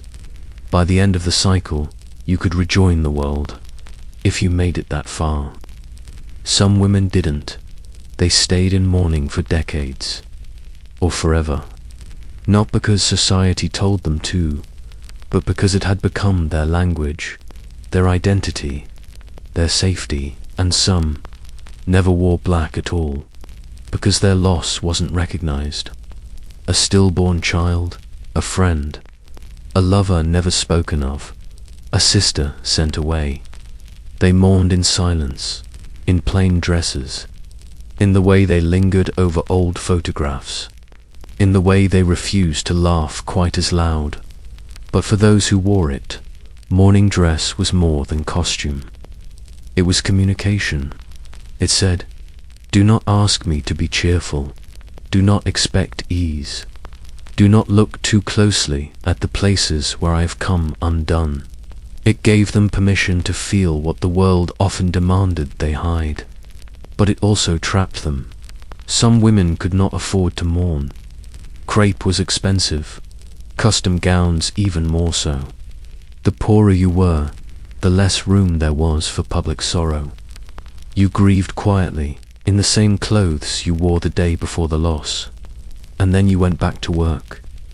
There were also those who abused the code. wore black not out of grief, but calculation. A widow, especially a young one with a fortune, could become a figure of allure, a tragic mystery, a romantic prize. But these were exceptions. For most, the black dress was not empowering. It was heavy. It bore the weight of love, of loss, of what could not be undone. It whispered of memories too vivid to be buried. It faded slowly, like the person you missed. And even after you returned to color-soft greens, pale blues, you never quite felt the same again. Because mourning does not end with fabric. It lingers in the way you fold the dress, in the way you never wear black quite the same, in the way you remember and are remembered. Not every dress was chosen. Many were assigned by class, by circumstance, by the hand-me-down cycle of survival. A girl might wear her mother's wedding dress, not out of sentiment, but because there was no money for new fabric. A servant might wear the uniform of the house, not tailored to her shape, but to her silence. A widow might inherit her mourning clothes before her grief even arrived. Dresses were expensive, tailoring a luxury, and so, for many women, clothing was not expression, it was inheritance, obligation, a puzzle of pins and patches and prayers that it wouldn't tear before Sunday. And yet even in these limits women tried to make it theirs. They added ribbon, rehemmed the sleeves, turned collars inside out to hide the wear, scraps of individuality sewn into the seams, little declarations. I am still here. I still have taste. I still matter. But often, the gown didn't belong to them. Literally, domestic servants were given their uniforms. Grey or brown or navy blue, simple, durable, designed to blend.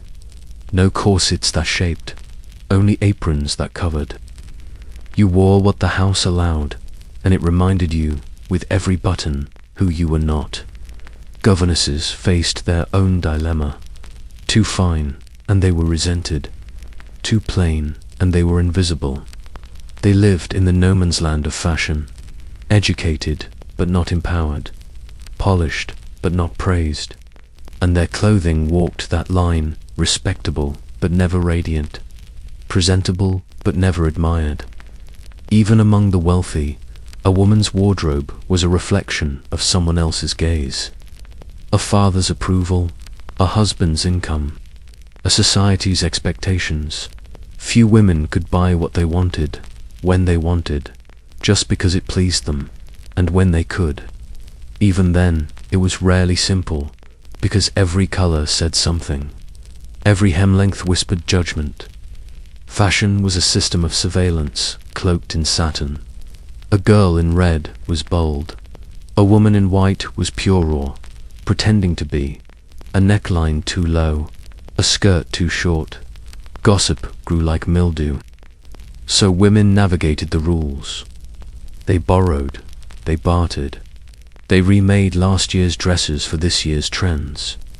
They watched and waited and calculated every outfit like it might be their last chance to be seen. And sometimes they chose not to choose at all. They wore black forever. They wore trousers in secret. They wore the same shawl for 20 years. Not because they didn't care, but because they were tired of playing a game where the rules were written by people who didn't have to follow them.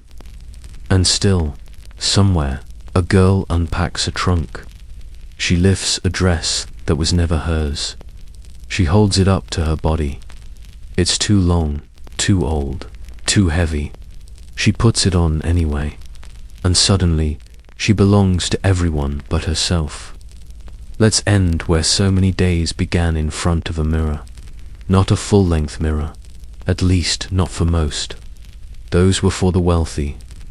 Most women used whatever glass they had, cracked, spotted, slightly warped, enough to see a face, a figure, a flaw. And that was the point, wasn't it? To find the flaw, to correct it, if possible, to conceal it, if not. to turn oneself, piece by piece, into the right kind of woman for the world to accept. The mirror was never neutral. It was the voice of every mother, every magazine, every man who had ever said you'd be so pretty if too fat, too pale, too dark, too tall, too thin, too loud, too plain, too much, or not enough. In the 1800s, beauty was morality in disguise.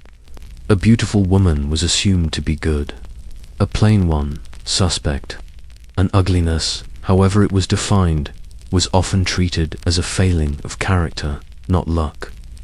But beauty wasn't freedom, it was a bargain. Be beautiful and you might be married, might be protected, might be envied, which is its own kind of power, but also be watched, be touched, be owned, be reduced, be ruined if your beauty was used against you, which it often was, and if you lost it, through age, through illness, through grief, then what? The mirror would remind you, quietly, relentlessly. Women knew this, so they hid behind powder, pinched their cheeks for color, bit their lips, used belladonna to widen their eyes. They bled for fashion, starved for beauty, endured because they were told that their worth began with how they looked, and they passed the lessons down because they had survived by them. Don't slouch, smile more. Men don't like too much paint. Beauty is pain. And somewhere, a young girl stood in front of the mirror and believed it, that her value lived in the curve of her waist, the shine of her hair, the symmetry of a face she didn't choose, even when she knew better, even when she longed to be seen, not appraised, not admired, but seen for who she was underneath all of it. But the mirror didn't see that. The mirror only knew the rules, and women, being resourceful, learned to look without looking, to use the mirror but not trust it, to meet its gaze with a kind of practiced distance, to see what they needed to see, and nothing more. Sometimes they broke the mirror. Sometimes they covered it. Sometimes they just stopped looking altogether and found their reflection instead in a page, a child's face, a sunset, a moment where they were not beautiful, not judged, not visible, just real and free. You have to understand, they weren't just denied a voice, they were denied the idea of having one. In the 1800s, a woman's speech was ornamental, not functional. It was expected to soothe, to entertain, to fill the air with pleasantries like rosewater fills a room, not too sharp, not too strong. Anything louder than that, anything raw, that was a problem. They were told to speak softly, to defer, to yield. And if they didn't, they were labeled sharp, difficult, hysterical, or worse than feminine, because a woman's voice, when used improperly, became a weapon, not for her, against her. A raised voice was aggression, a firm opinion, rebellion, a public statement, scandal. So most didn't. They practiced the art of suggestion instead. They phrased their thoughts as questions. They wrapped their anger in politeness. They edited themselves mid-sentence. They were fluent in hesitation. Perhaps I was only thinking, I'm sorry, but they were taught to apologize before they'd even begun. And yet, women talked constantly, in kitchens, in bedrooms, on stoops and staircases, and in the hush of shared bedrooms. They whispered truths the world didn't want. They warned their daughters. They comforted their friends. They told stories, even if no one would write them down. The oral tradition ran through them. Recipes, remedies, gossip, memory, not the kind that fills books, the kind that holds families together, the kind that remembers who died in childbirth and why, who married whom and what it cost. Who was kind when no one else was watching? That kind of language was never silent. It just wasn't heard. And then there were those who did speak, in courtrooms, trembling, on protest steps, trembling harder, in letters and pamphlets and petitions, in lectures so carefully worded they read like prayers. These women paid dearly. They were mocked in papers, threatened, dismissed, their words distorted and used against them, their families shamed, their motives questioned, and still they spoke. Elizabeth Cady Stanton, Sojourner Truth, Clara Schumann, Florence Nightingale, George Eliot, Mary Wollstonecraft, Lucy Stone, and hundreds more we'll never know, because someone burned the letters, or lost the pages, or simply looked away. But their words survived, not always intact, not always credited, but they echoed in daughters, in readers, in students, in strangers who stumbled across them and saw, for the first time, what was possible. A woman could speak. A woman could say, "This is what I know. This is what I believe. This is who I am." And the world didn't end. Not right away, but it shifted, and it's still shifting. Even now, a letter begins in the chest. Before it touches paper, before it picks up pen, it stirs in the ribs a thought, too thick to hold, too fragile to say aloud. And in the 1800s, letters were often the only space where a woman could speak plainly. Even then, she had to be careful. The post was not private. Letters could be read by fathers, by brothers, by husbands who believed that marriage entitled them to every word. So women learned to write sideways, to disguise sentiment as civility, to bury longing in metaphors and slip truth between the lines, like a pressed flower between pages. They wrote what they couldn't say. They wrote to friends, two sisters, two lovers they could never meet, two cousins far away or near but unreachable, two children who had died, two mothers who had forgotten what it was like to be young and uncertain. They wrote for themselves. "I feel," one woman wrote in 1841, "as if my thoughts are crowding against the inside of my skin." Another, "I miss you more each day, and yet I say nothing. I sew, I smile, I sit, and no one suspects." And another still, "I am not unhappy, but I am not anyone." These letters were not declarations, they were confessions, not meant to be read in parlors or printed in papers, just meant to survive, to anchor the self in ink, to prove that, somewhere beneath the lace and the labor, someone was still awake. But many were never sent, tucked away, hidden, burned, because the risk was too great. A wrong word could ruin a girl. A revealed desire could stain a family. Even grief, if expressed too freely, might be seen as weakness. And yet some were sent. And they mattered. They forged friendships across oceans. They sparked revolutions in households. They comforted women in sick rooms, in confinement, in silence. They said, in the simplest terms, "I see you, I hear you, I am still here." These letters forgotten in trunks, folded into diaries, stuffed between sewing patterns, the lost literature of survival. They're not quoted in textbooks, they're not bound in leather, but they pulse with something truer than doctrine. They tell us what it was to live inside a cage and dream anyway, to name the bars, to count the cracks, to imagine the air beyond them. And now and then, rarely, miraculously, they show us the moment the door creaked open, when a woman dared to say what she meant, and posted it anyway. Speech, in the 1800s, wasn't just what you said, it was how you said it, where, to whom, It was choreography. The drawing room was a stage, and every woman on it was expected to know her lines.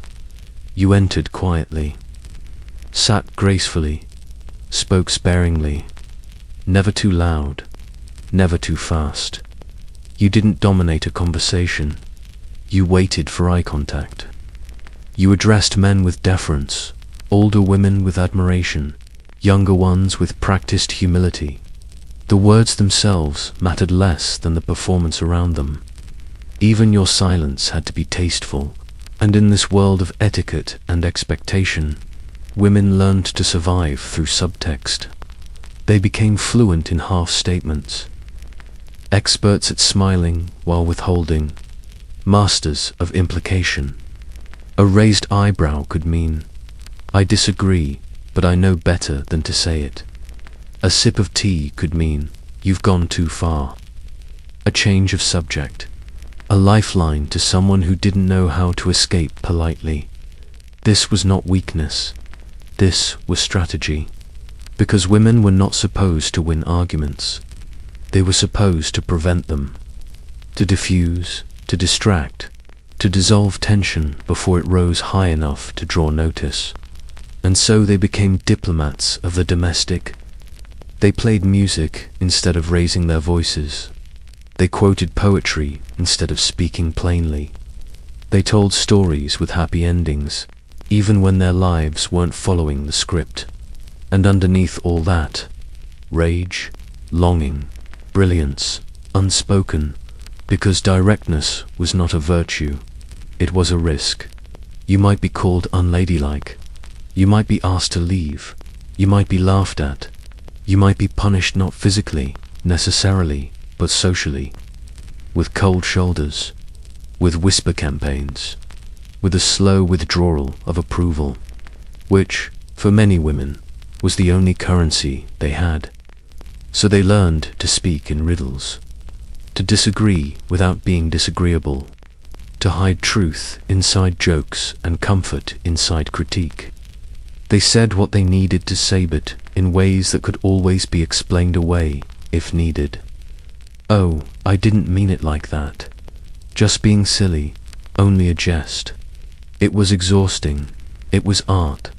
And sometimes it worked.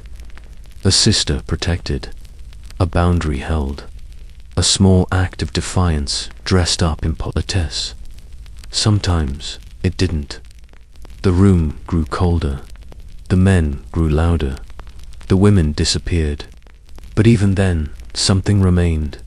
A glance across the room. A sentence remembered. A thought buried deep in someone else's silence, waiting to bloom. On Sundays, they were expected to listen, not speak, not question, not lead. The church, its pews, its pulpits, its doctrines, was a man's domain. A woman's duty was to be present, to be reverent, and to be still. She sang, yes. She bowed her head. She whispered prayers over folded hands. But her voice did not shape the sermon. Her thoughts were not part of the doctrine. Her stories, her griefs, her interpretations of scripture, if she had them, stayed in her chest. Because theology, like everything else, was handed to her already bound. Many churches cited scripture to silence women. Let your women keep silence in the churches. It is not permitted unto them to speak. They are commanded to be under obedience. And so, obedience became holy. Submissiveness, sanctified. A woman who questioned a preacher could be dismissed. A woman who was a preacher, unthinkable, or, in some communities, a heretic. But women are always listening. And when you listen that long, you begin to hear what isn't said. She heard the contradictions, the gaps, the way men preached mercy but practiced judgment, the way they described women as temptresses or saints, nothing in between, the way Eve was blamed for everything and Mary was praised for saying nothing. And still she stayed, because the church was more than scripture. It was community, it was ritual, it was rhythm. And it was where her name was known even if her story wasn't. In some congregations, she led the choir, she organized the meals, she cleaned the altar, she wrote the hymns that others sang without noticing the name at the bottom of the page. She comforted the grieving, she visited the sick, she raised funds, she held it all together, quietly, and sometimes she broke the rules. She taught Sunday school with questions, not answers. She wrote essays under pseudonyms. She dared to speak from behind a lectern when no one else showed up. She challenged doctrines just a little, with a smile and a verse and a story too honest to dismiss. These were not revolutions, they were murmurs. But enough murmurs can become a tide. By the end of the century, women were organizing, forming societies, writing tracts, demanding that their faith recognize not just their labor, but their voices. Some were exiled for it, others changed the course of entire denominations, and many did neither. They just sat, week after week, in pews too hard for comfort, under sermons too narrow for their minds, and held their truth like a candle, not out of rebellion, but out of faith that someday someone would finally ask what they thought, and truly want to know. Somewhere along the way they learned, the story never ends with them speaking. In novels, they fade at the altar. In letters, they stop mid-thought. In history books, their quotes are brief, their lives footnotes to someone else's triumph. The last word belongs to the husband, the judge, the statesman, the son, but never the woman who lived it. And still she had thoughts at the end. She just wasn't asked.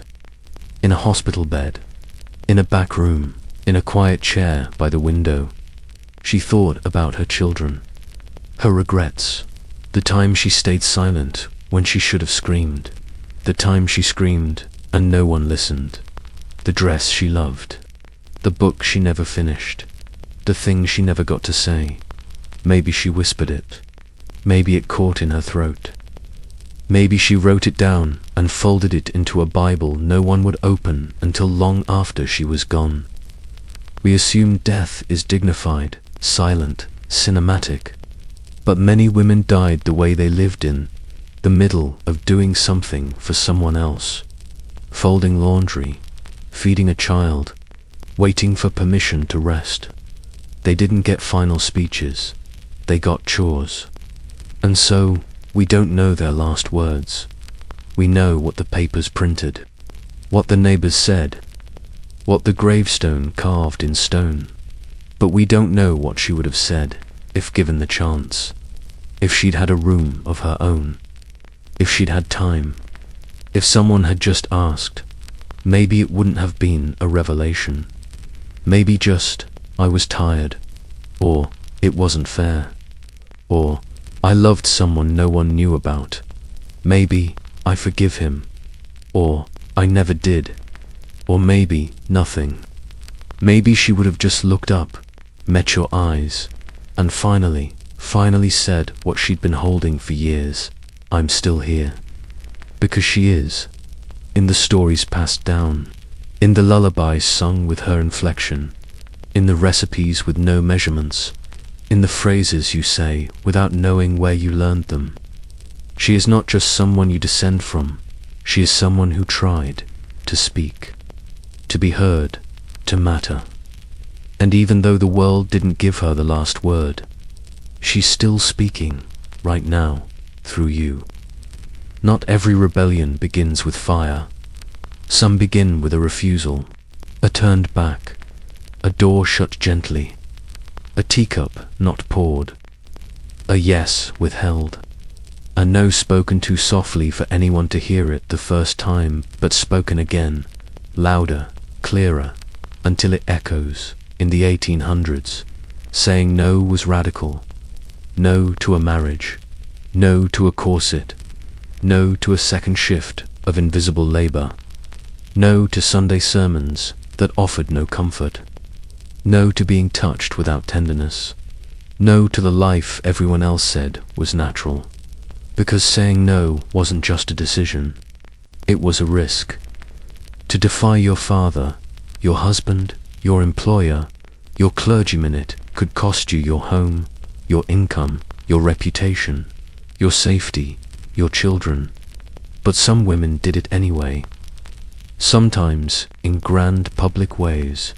A divorce sought, a speech given, a book published under her own name, a courtroom testimony that turned every head, and sometimes, in the smallest ways, she refused to answer when interrupted. She walked alone, even when advised not to. She declined to smile when a stranger asked her to. She did not lower her eyes. These are the rebellions that do not make headlines, but they change everything. Because resistance does not always look like a riot. Sometimes it looks like a girl with her hair let down in the wrong season, a wife who stays in bed an hour longer than she should, a daughter who hides her books beneath the mattress, not to destroy them, but to protect them. Sometimes resistance is breath, taken fully, sharply, on purpose, to remind herself that she is still alive, still her own. And then there were those who turned their refusals into action. They opened schools, signed petitions, learned the law, saved money in secret, protected each other. They taught the next generation to look the world in the eye and ask, why? They were not thanked. They were not always believed, but they were watched. And watching is the beginning of change. Because once you see someone say no, you begin to wonder if you could, too. And maybe you do. Maybe that's how the world begins to shift, not all at once, not with a bang, but with 100 quiet refusals, echoing just loud enough to reach someone else's doubt. She said no. And for the first time, the silence cracked. There were no battalions, no banners waved from balconies, no grand march at least, not yet. But still, the women of the 1800s found each other in kitchens, in back pews, in laundry yards and sewing circles and whispered conversations behind closed parlor doors. They built networks, not formal ones, not registered, not written, but real and powerful. It started with letters, with you too, and I thought it was only me, with sympathy that turned into solidarity, with shared stories of husbands who drank, fathers who shouted, employers who didn't pay, with news of a cousin in the city who was teaching herself law, of a woman in New York who spoke on a stage, of a girl in France who'd cut her hair and run away to paint. The networks grew slowly, stitch by stitch, word by word. A midwife who stayed longer than needed, a teacher who left a book behind, a merchant who let a poor woman pay next week, a widow who gave shelter without asking questions. Women protected each other, not always perfectly, not always kindly, but they saw what others refused to. They saw the girl with bruises in her smile, the mother with nothing left but obligation, the spinster with a secret too large for one heart. They sand sometimes, they helped. There were newsletters passed between hands, salon nights that began with poetry and ended with plans, societies with names like Ladies, Benevolent, or Moral Improvement that quietly funded escapes and scholarships and printing presses. Resistance disguised as charity, rebellion disguised as etiquette. These women weren't storming palaces. They were finding ways around locked doors, because they knew the official paths were blocked, knew the law didn't serve them, knew that no one would rescue them. So they rescued each other, quietly, and when the history books looked the other way, they didn't shout, they just kept going. The fight was slow, often thankless, sometimes dangerous, but it built something permanent: trust, a thread that stretched from hand to hand, from century to century, unbroken. And if you listen closely, you can still hear it pulling, still holding, still ready. Not every revolution starts in the street. Sometimes it starts with a woman standing up, not to a king, but to a guest, at her own dinner table, in her own drawing room, with perfect posture and shaking hands. She says something that should not be said. Not here, not now, not by someone like her. I don't agree, and the room stills. Because a woman's opinion, when uninvited, is never just an opinion. It's a breach, a break in the illusion. A reminder that beneath the lace and linen and pleasantries is someone with a spine. She may be dismissed. She may be corrected. She may be laughed at, gently, by a man who tells her not to worry her head. But the words are out, and they matter. In the 1800s, for a woman to assert her intellect was to flirt with exile from polite society, from family approval, from safety. She could be labeled radical, ungrateful, coarse. If she pushed too far, she might be uninvited, unmarried, unseen. Still, she speaks. She speaks of voting, of wages, of education, of children born too close together, of nights when she was afraid, of books she read that lit her brain on fire, of the quiet panic of realizing she is 30, 40, 50 and has never once been asked what she truly wants. And sometimes sometimes someone listens. Another woman, may be younger or older, or equally afraid. She doesn't speak, not yet, but she leans in. That's how the parlor becomes a battleground. Not with shouting, with shifting, with the slow seismic undoing of certainty. And that, too, is a riot. Because the systems built to contain women rely on silence, on complicity, on the assumption that everyone agrees or is too polite to say otherwise. So when a woman disagrees out loud, the foundation shakes. Not all at once, but enough. Enough that someone else begins to wonder, begins to question, begins to plan. It won't make the newspapers. No statues will be built. But a door will open that was closed the day before. And behind that door, a room waits.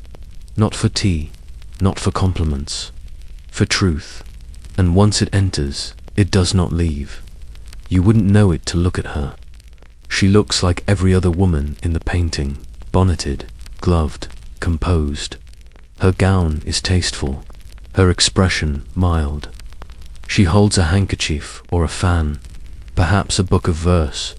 But if you could lift the hem of her dress, you'd find something else. Not a weapon, a message. Embroidered along the seam, stitched with care, a phrase, a date, a name no longer spoken aloud. Her protest, quiet and permanent. A truth she was not allowed to say, but one she refused to let go unsaid. This was not uncommon. Women found ways to speak when no one was looking, in the lining of coats, on the underside of collars, in samplers that appeared decorative but carried warnings, in quilts that mapped escapes, in ribbons whose color signified allegiance to a cause few dared to name. Resistance made domestic, needlework as subversion, because women had been trained to sew, expected to mend, to decorate, to embellish. No one questioned the thread in their hands, so they used it to mark injustice, to keep memory, to resist. A widow might wear lavender, not just for mourning, but to signal dissent. A suffragist might wear white, not just for purity, but for unity. A girl might stitch a verse into her petticoat. I am not content. These weren't mistakes, they were strategies. Because when you are denied a platform, you make one. Out of linen, out of lace, out of the very tools designed to keep you quiet. It wasn't always grand. Sometimes it was a pair of trousers worn under a skirt on a cold day because warmth mattered more than propriety. Sometimes it was refusing to wear black for a man who had not loved her. Sometimes it was a dress worn twice, on purpose, in a society obsessed with novelty. Each act small, but deliberate.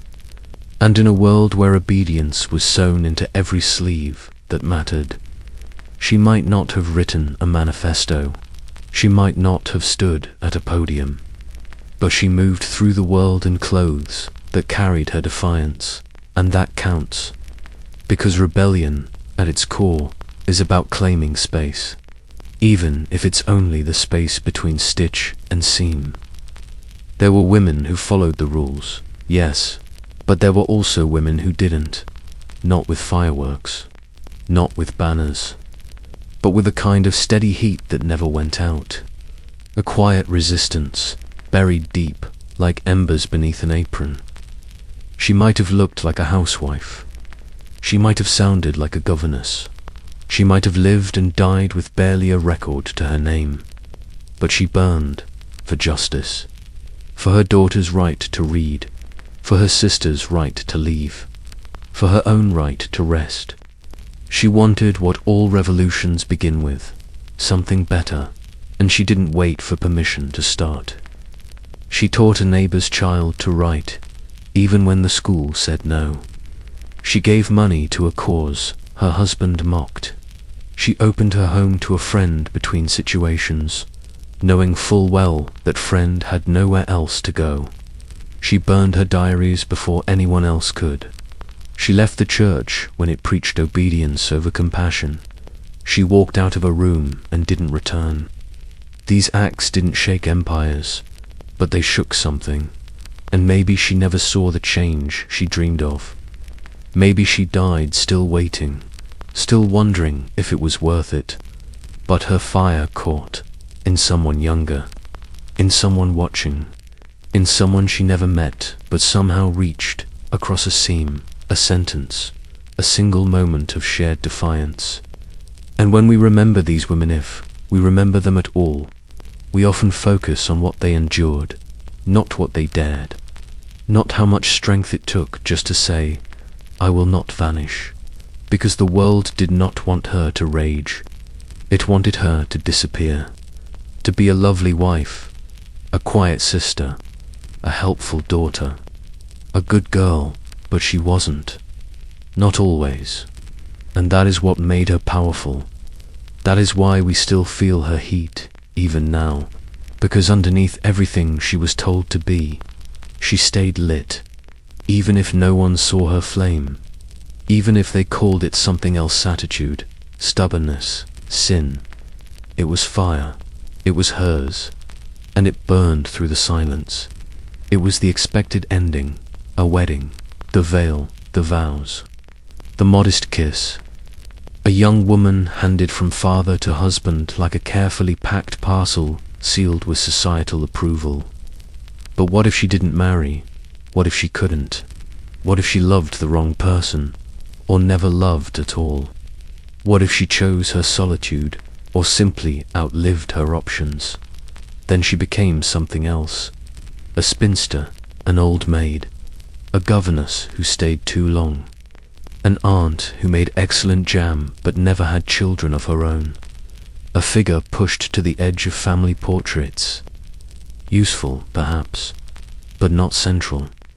Never central. And yet, the unmarried woman was often the most watchful. She had time to notice things. She read more than most. She remembered birthdays. She taught herself to manage money, to argue with shopkeepers, to hold her own in rooms where she was not wanted. She became, in many ways, the first free woman. But freedom is not the same as peace, because loneliness too was her companion. Not always, not only, but enough to ache. She watched her peers marry, fade into households, have children, vanish beneath domestic titles, and maybe she envied them. Or maybe she pitied them. Or maybe she just wondered what would have happened if life had tilted slightly differently. She wasn't without love.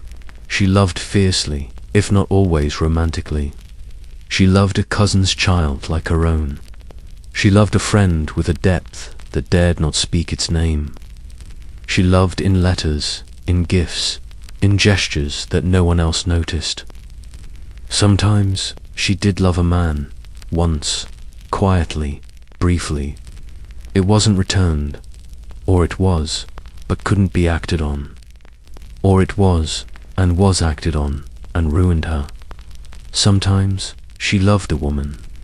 Sometimes she simply loved the life she carved out for herself without asking for approval. But the world rarely let her keep that dignity. She was joked about, feared, pitied, expected to serve, expected to explain. And when she didn't, she was forgotten. No wedding dress, no gravestone with beloved wife, just a name in a census, a signature on a will, a photograph with someone else's baby on her lap. But she lived, not in the margins, but between them. And sometimes that space was more expansive than it seemed. Sometimes it was enough. If a woman in the 1800s wanted to tell the truth, she often did it in ink. Not in a room full of listeners, not in church, not even in her own home, but in letters.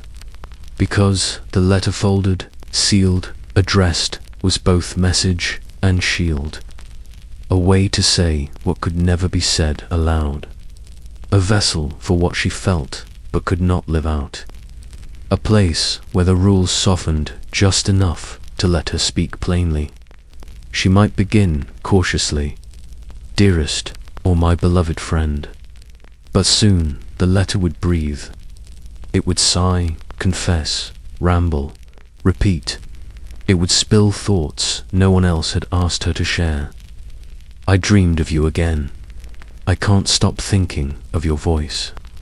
I wish we had more time somewhere else, somewhere real." Sometimes the letters were romantic. Other times they hovered between caterous friendship tangled with longing, concern laced with desire, memories recast as longing. The words danced where language had no name for the relationship. There was no template for a love that wasn't sanctioned, and yet it bloomed. Between women, between distant cousins, between school teachers and students, between artists, between widows who wrote each other every month for 30 years. They wrote about everything.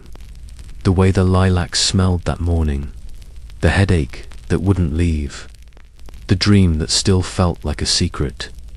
They used metaphors, poetry, lines from novels that carried more truth than their own confessions ever could.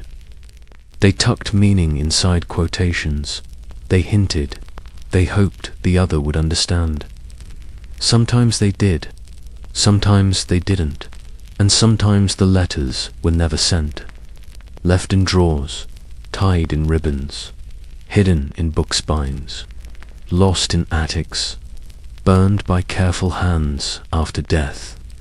But when they were sent and saved, they became evidence, not of scandal, but of interiority, of ache, of honesty. They are the only places we truly hear these women as they were, not as wives, not as mothers, not as muses, but as themselves, complex, contradictory, craving, capable of deep, specific affection that defied classification. They knew what they were doing. They knew the risk, but still they wrote, "I love you.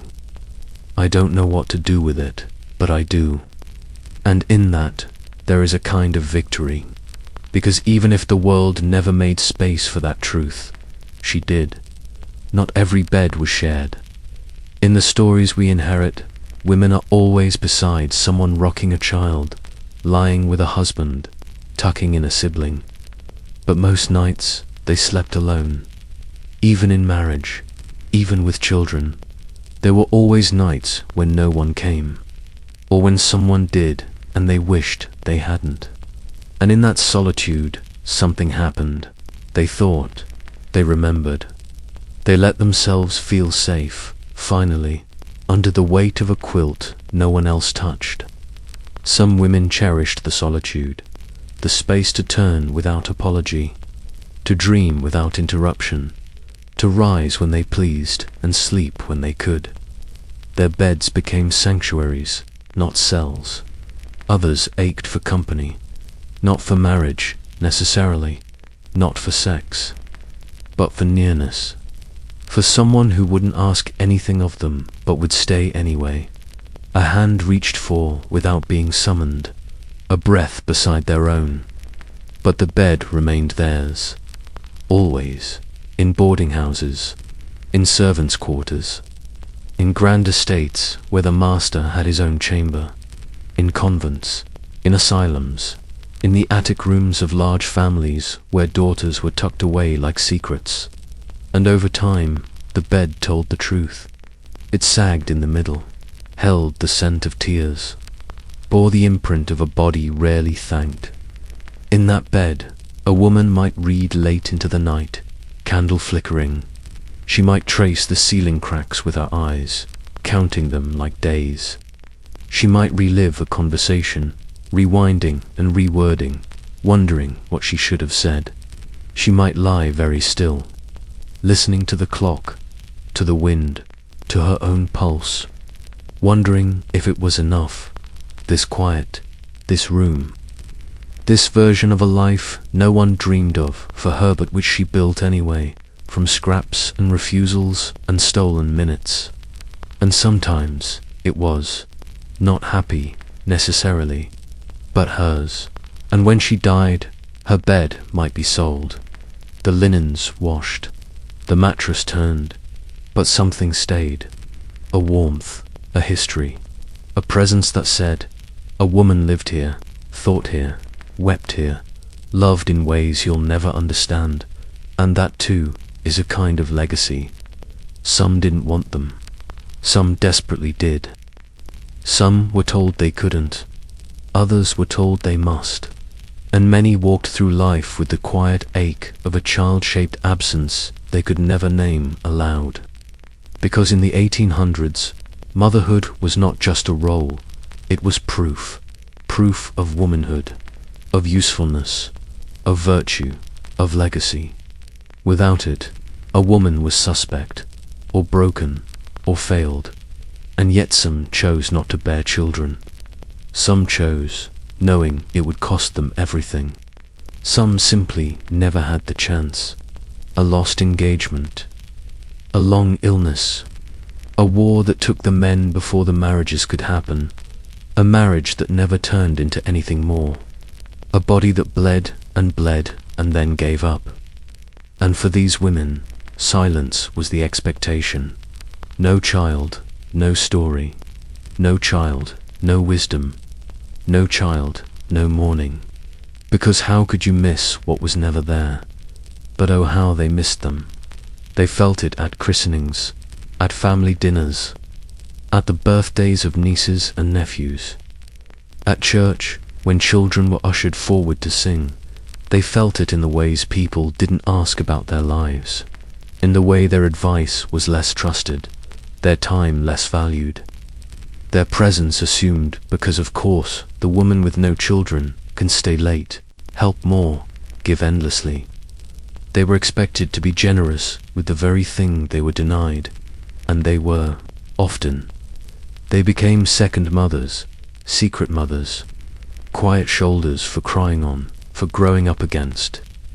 They gave children the safety and softness the world denied them, and sometimes they carried the opposite wound, not the absence, but the presence of children lost. In childbirth, in infancy, in accident or illness, or simply in silence, too painful to revisit. The child whose name they whispered only once a year, the one whose shoes were never thrown away. They were told to move on, told to have another, told it was God's plan, and so they folded their grief into linens, into casseroles brought to other people's houses. into lullabies hummed under their breath with no one to hear. Their motherhood did not end. It changed shape. And for some, for many, it never came at all. And that, too, was a story. One not written in baby books, but in poems never finished. In gardens tended with reverence. In the fierce love they gave elsewhere, everywhere, because it had nowhere else to go. They were not less, they were not empty, they were not forgotten. Only hidden like so much else behind the roles they never asked for. Let's speak, finally, of the love that dared not be written, because it existed. Oh, how it existed. In boarding schools, in artist studios, in shared bedrooms and quiet walks and lifelong partnerships described only as companionship. In the letters that never used the word love but radiated it from every sentence. In the photographs of women standing too close. There was no word for it, not really. Not one that wasn't dangerous. Romantic friendship was the closest, acceptable enough to speak aloud, enough to explain why two women lived together for decades, enough to avoid scandal as long as no one asked too many questions. But it was more than friendship. It was glances across a sewing room that made the heart twist. It was hands brushing on a shared hymnal. It was waking each morning to the breath of someone who made the world gentler, brighter, more alive. It was real, and yet it had to hide, because two women in love were invisible by design. The law did not acknowledge them. The church did not bless them. Society did not consider them a threat, because it didn't believe them possible. And what isn't believed can vanish. So they vanished, at least in records. They became close friends, devoted companions, spinster sisters. They were buried side by side with no explanation. Their love filed under curiosity, anomaly, or shame. But in life, they fought to keep it. They built homes together, adopted each other's families, traveled where they could walk arm in arm without suspicion, defended each other when illness came, when death came, wrote to each other in code. And in those private moments, behind drawn curtains and locked doors, they said what they could never say aloud. I love you, not as a sister, not as a friend, as everything. And in that they reclaimed something the world had tried to erase, the right to define their own hearts.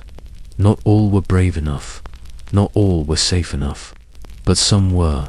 And because of them, because of their quiet tenacity, their refusal to deny the truth of their feeling, we have a lineage, not of names, of courage.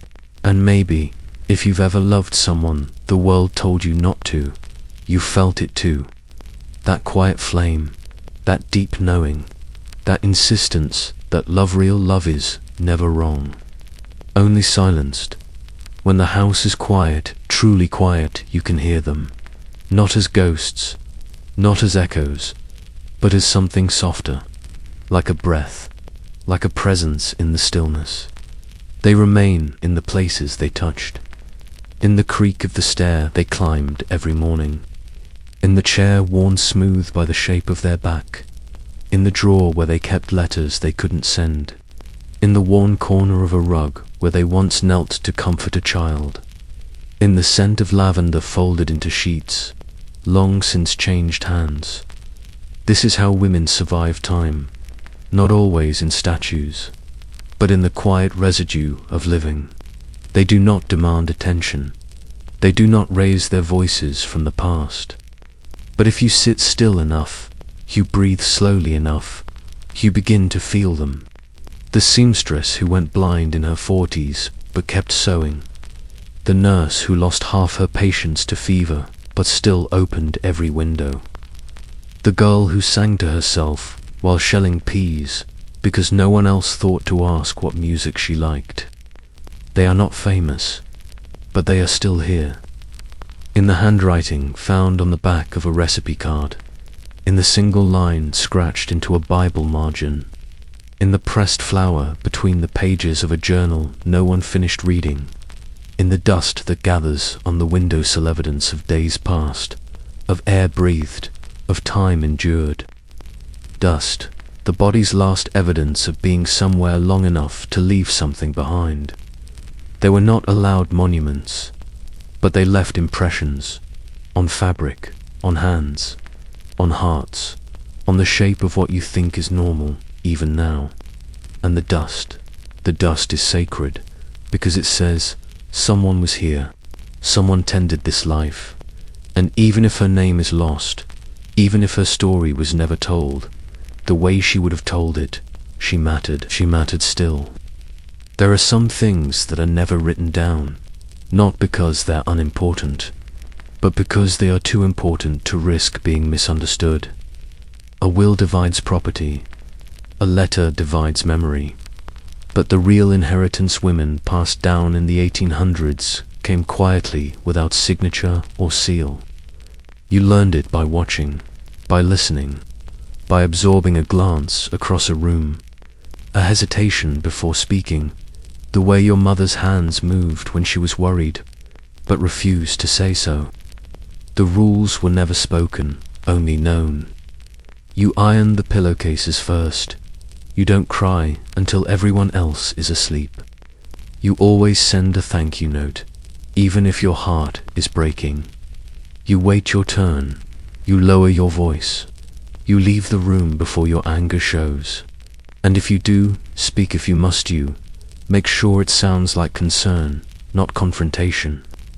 This too was inheritance, behavior, survival, performance, and also kindness. The softness that came in with evening light. The warmth of food you didn't ask for but found on your doorstep. The gesture no one saw. A button sewn back on. A bill quietly paid. A blanket placed just so. These were the things passed down. Not wealth, not status, but how to endure. And somewhere in that quiet education was also a question. Is this all I'm allowed to inherit? Some women never asked it aloud. Others did. And when they did, when they dared to question the script, sometimes with rebellion, sometimes just with silence, new kind of legacy began. Not of obedience, of truth. The truth that a life can be more than what is handed down. That inheritance can be chosen, rewritten, refused. That you can take what served you and leave the rest behind.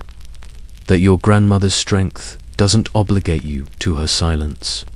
That your mother's ache is not your future. And that your story, whatever it becomes, can begin with no, or with enough, or with I want something else. That, too, is inheritance. The kind that doesn't come in an envelope, but in a breath, and the courage to take the next one. You've seen her, tucked in the corner of an old photo album, on the wall of a museum you forgot the name of, in the background of a street scene from the 1870s, slightly blurred, eyes turned toward the camera, not with surprise, but with recognition. She knew she was being watched, but not remembered. And when you flip the photo over, there's no name. Unknown woman. That phrase appears more than any other in archives. Not wife, not mother, not leader, just unknown. It isn't always cruel. Sometimes the ink simply faded. Sometimes no one thought to write it down. Sometimes she outlived everyone who would have remembered. But often it was a choice. By the photographer, by the archivist, by the family who kept the men's names but not the women's. She becomes a body without a biography, a face without a voice. And yet she endures. She endures in the tilt of her head, in the defiance of her stare, in the softness of her hand resting on a child's shoulder, in the wear on her shoes that suggests miles walked with purpose. She is not a mystery, she is just unclaimed, and maybe she liked it that way. Maybe anonymity was a kind of freedom, a way to slip past the cages of title and lineage and expectation, to exist fully in the frame without needing to explain herself. Or maybe she wanted to be known. Maybe she thought, just before the shutter clicked, they'll remember me. Somehow, maybe she sat still, breathed in, hoped for dignity. And when she left the studio, she carried a slip of paper that would one day vanish, but not the image that survives, faded, cracked, slightly out of focus, but undeniably her. And when you look at her, really look, you feel something. Not recognition, resonance, a hum in the chest, a tug at the gut, a sense that her life unnamed, unwritten still echoes inside your own. And maybe that's what remembrance really is. Not fame, not record, but feeling. A silent vow made between strangers. You were here, I see you now. I won't forget again. Not every story ends with a period. Some end with a breath. Interrupted, misplaced, lost in the shuffle of time, or buried under someone else's version of events. These are the stories women told, once just once, and no one wrote them down. She might have said it over tea, or during a long walk when she finally let herself say what really happened, or in childbirth, between contractions, when truth arrived as raw and inevitable as pain. But no one recorded it. Not because it didn't matter, because no one expected it to. The record keepers were men. The publishers, the scribes, the historians. And when women did write diaries, letters, memoirs, their words were often trimmed, cleaned up, discarded, too emotional, too personal, too unimportant. And so the stories slipped down the cracks of history, into dust, into rumors, into the long silence that follows every sentence that ends with, but we don't really know. But we do know, not the dates, not the documents, but the patterns, the textures, the shape of a life lived in quiet resistance, aching hope, fierce love. We know what it means to be misheard, misnamed, misunderstood. We know what it means to carry truth in our bones with nowhere to place it. So maybe the story is still here, in your grandmother's habits, in the tune your mother hums when she thinks she's alone, in the feeling you get when someone tells you you're being too much, and you know deep in your chests that they are wrong. The story survives, in fragments, in gestures, in the whisper between lines. It may never be whole again, but it is still alive.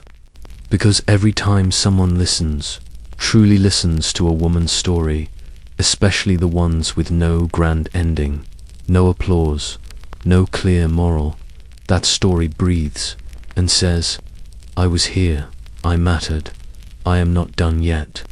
Every story must end somewhere, but some stories refuse.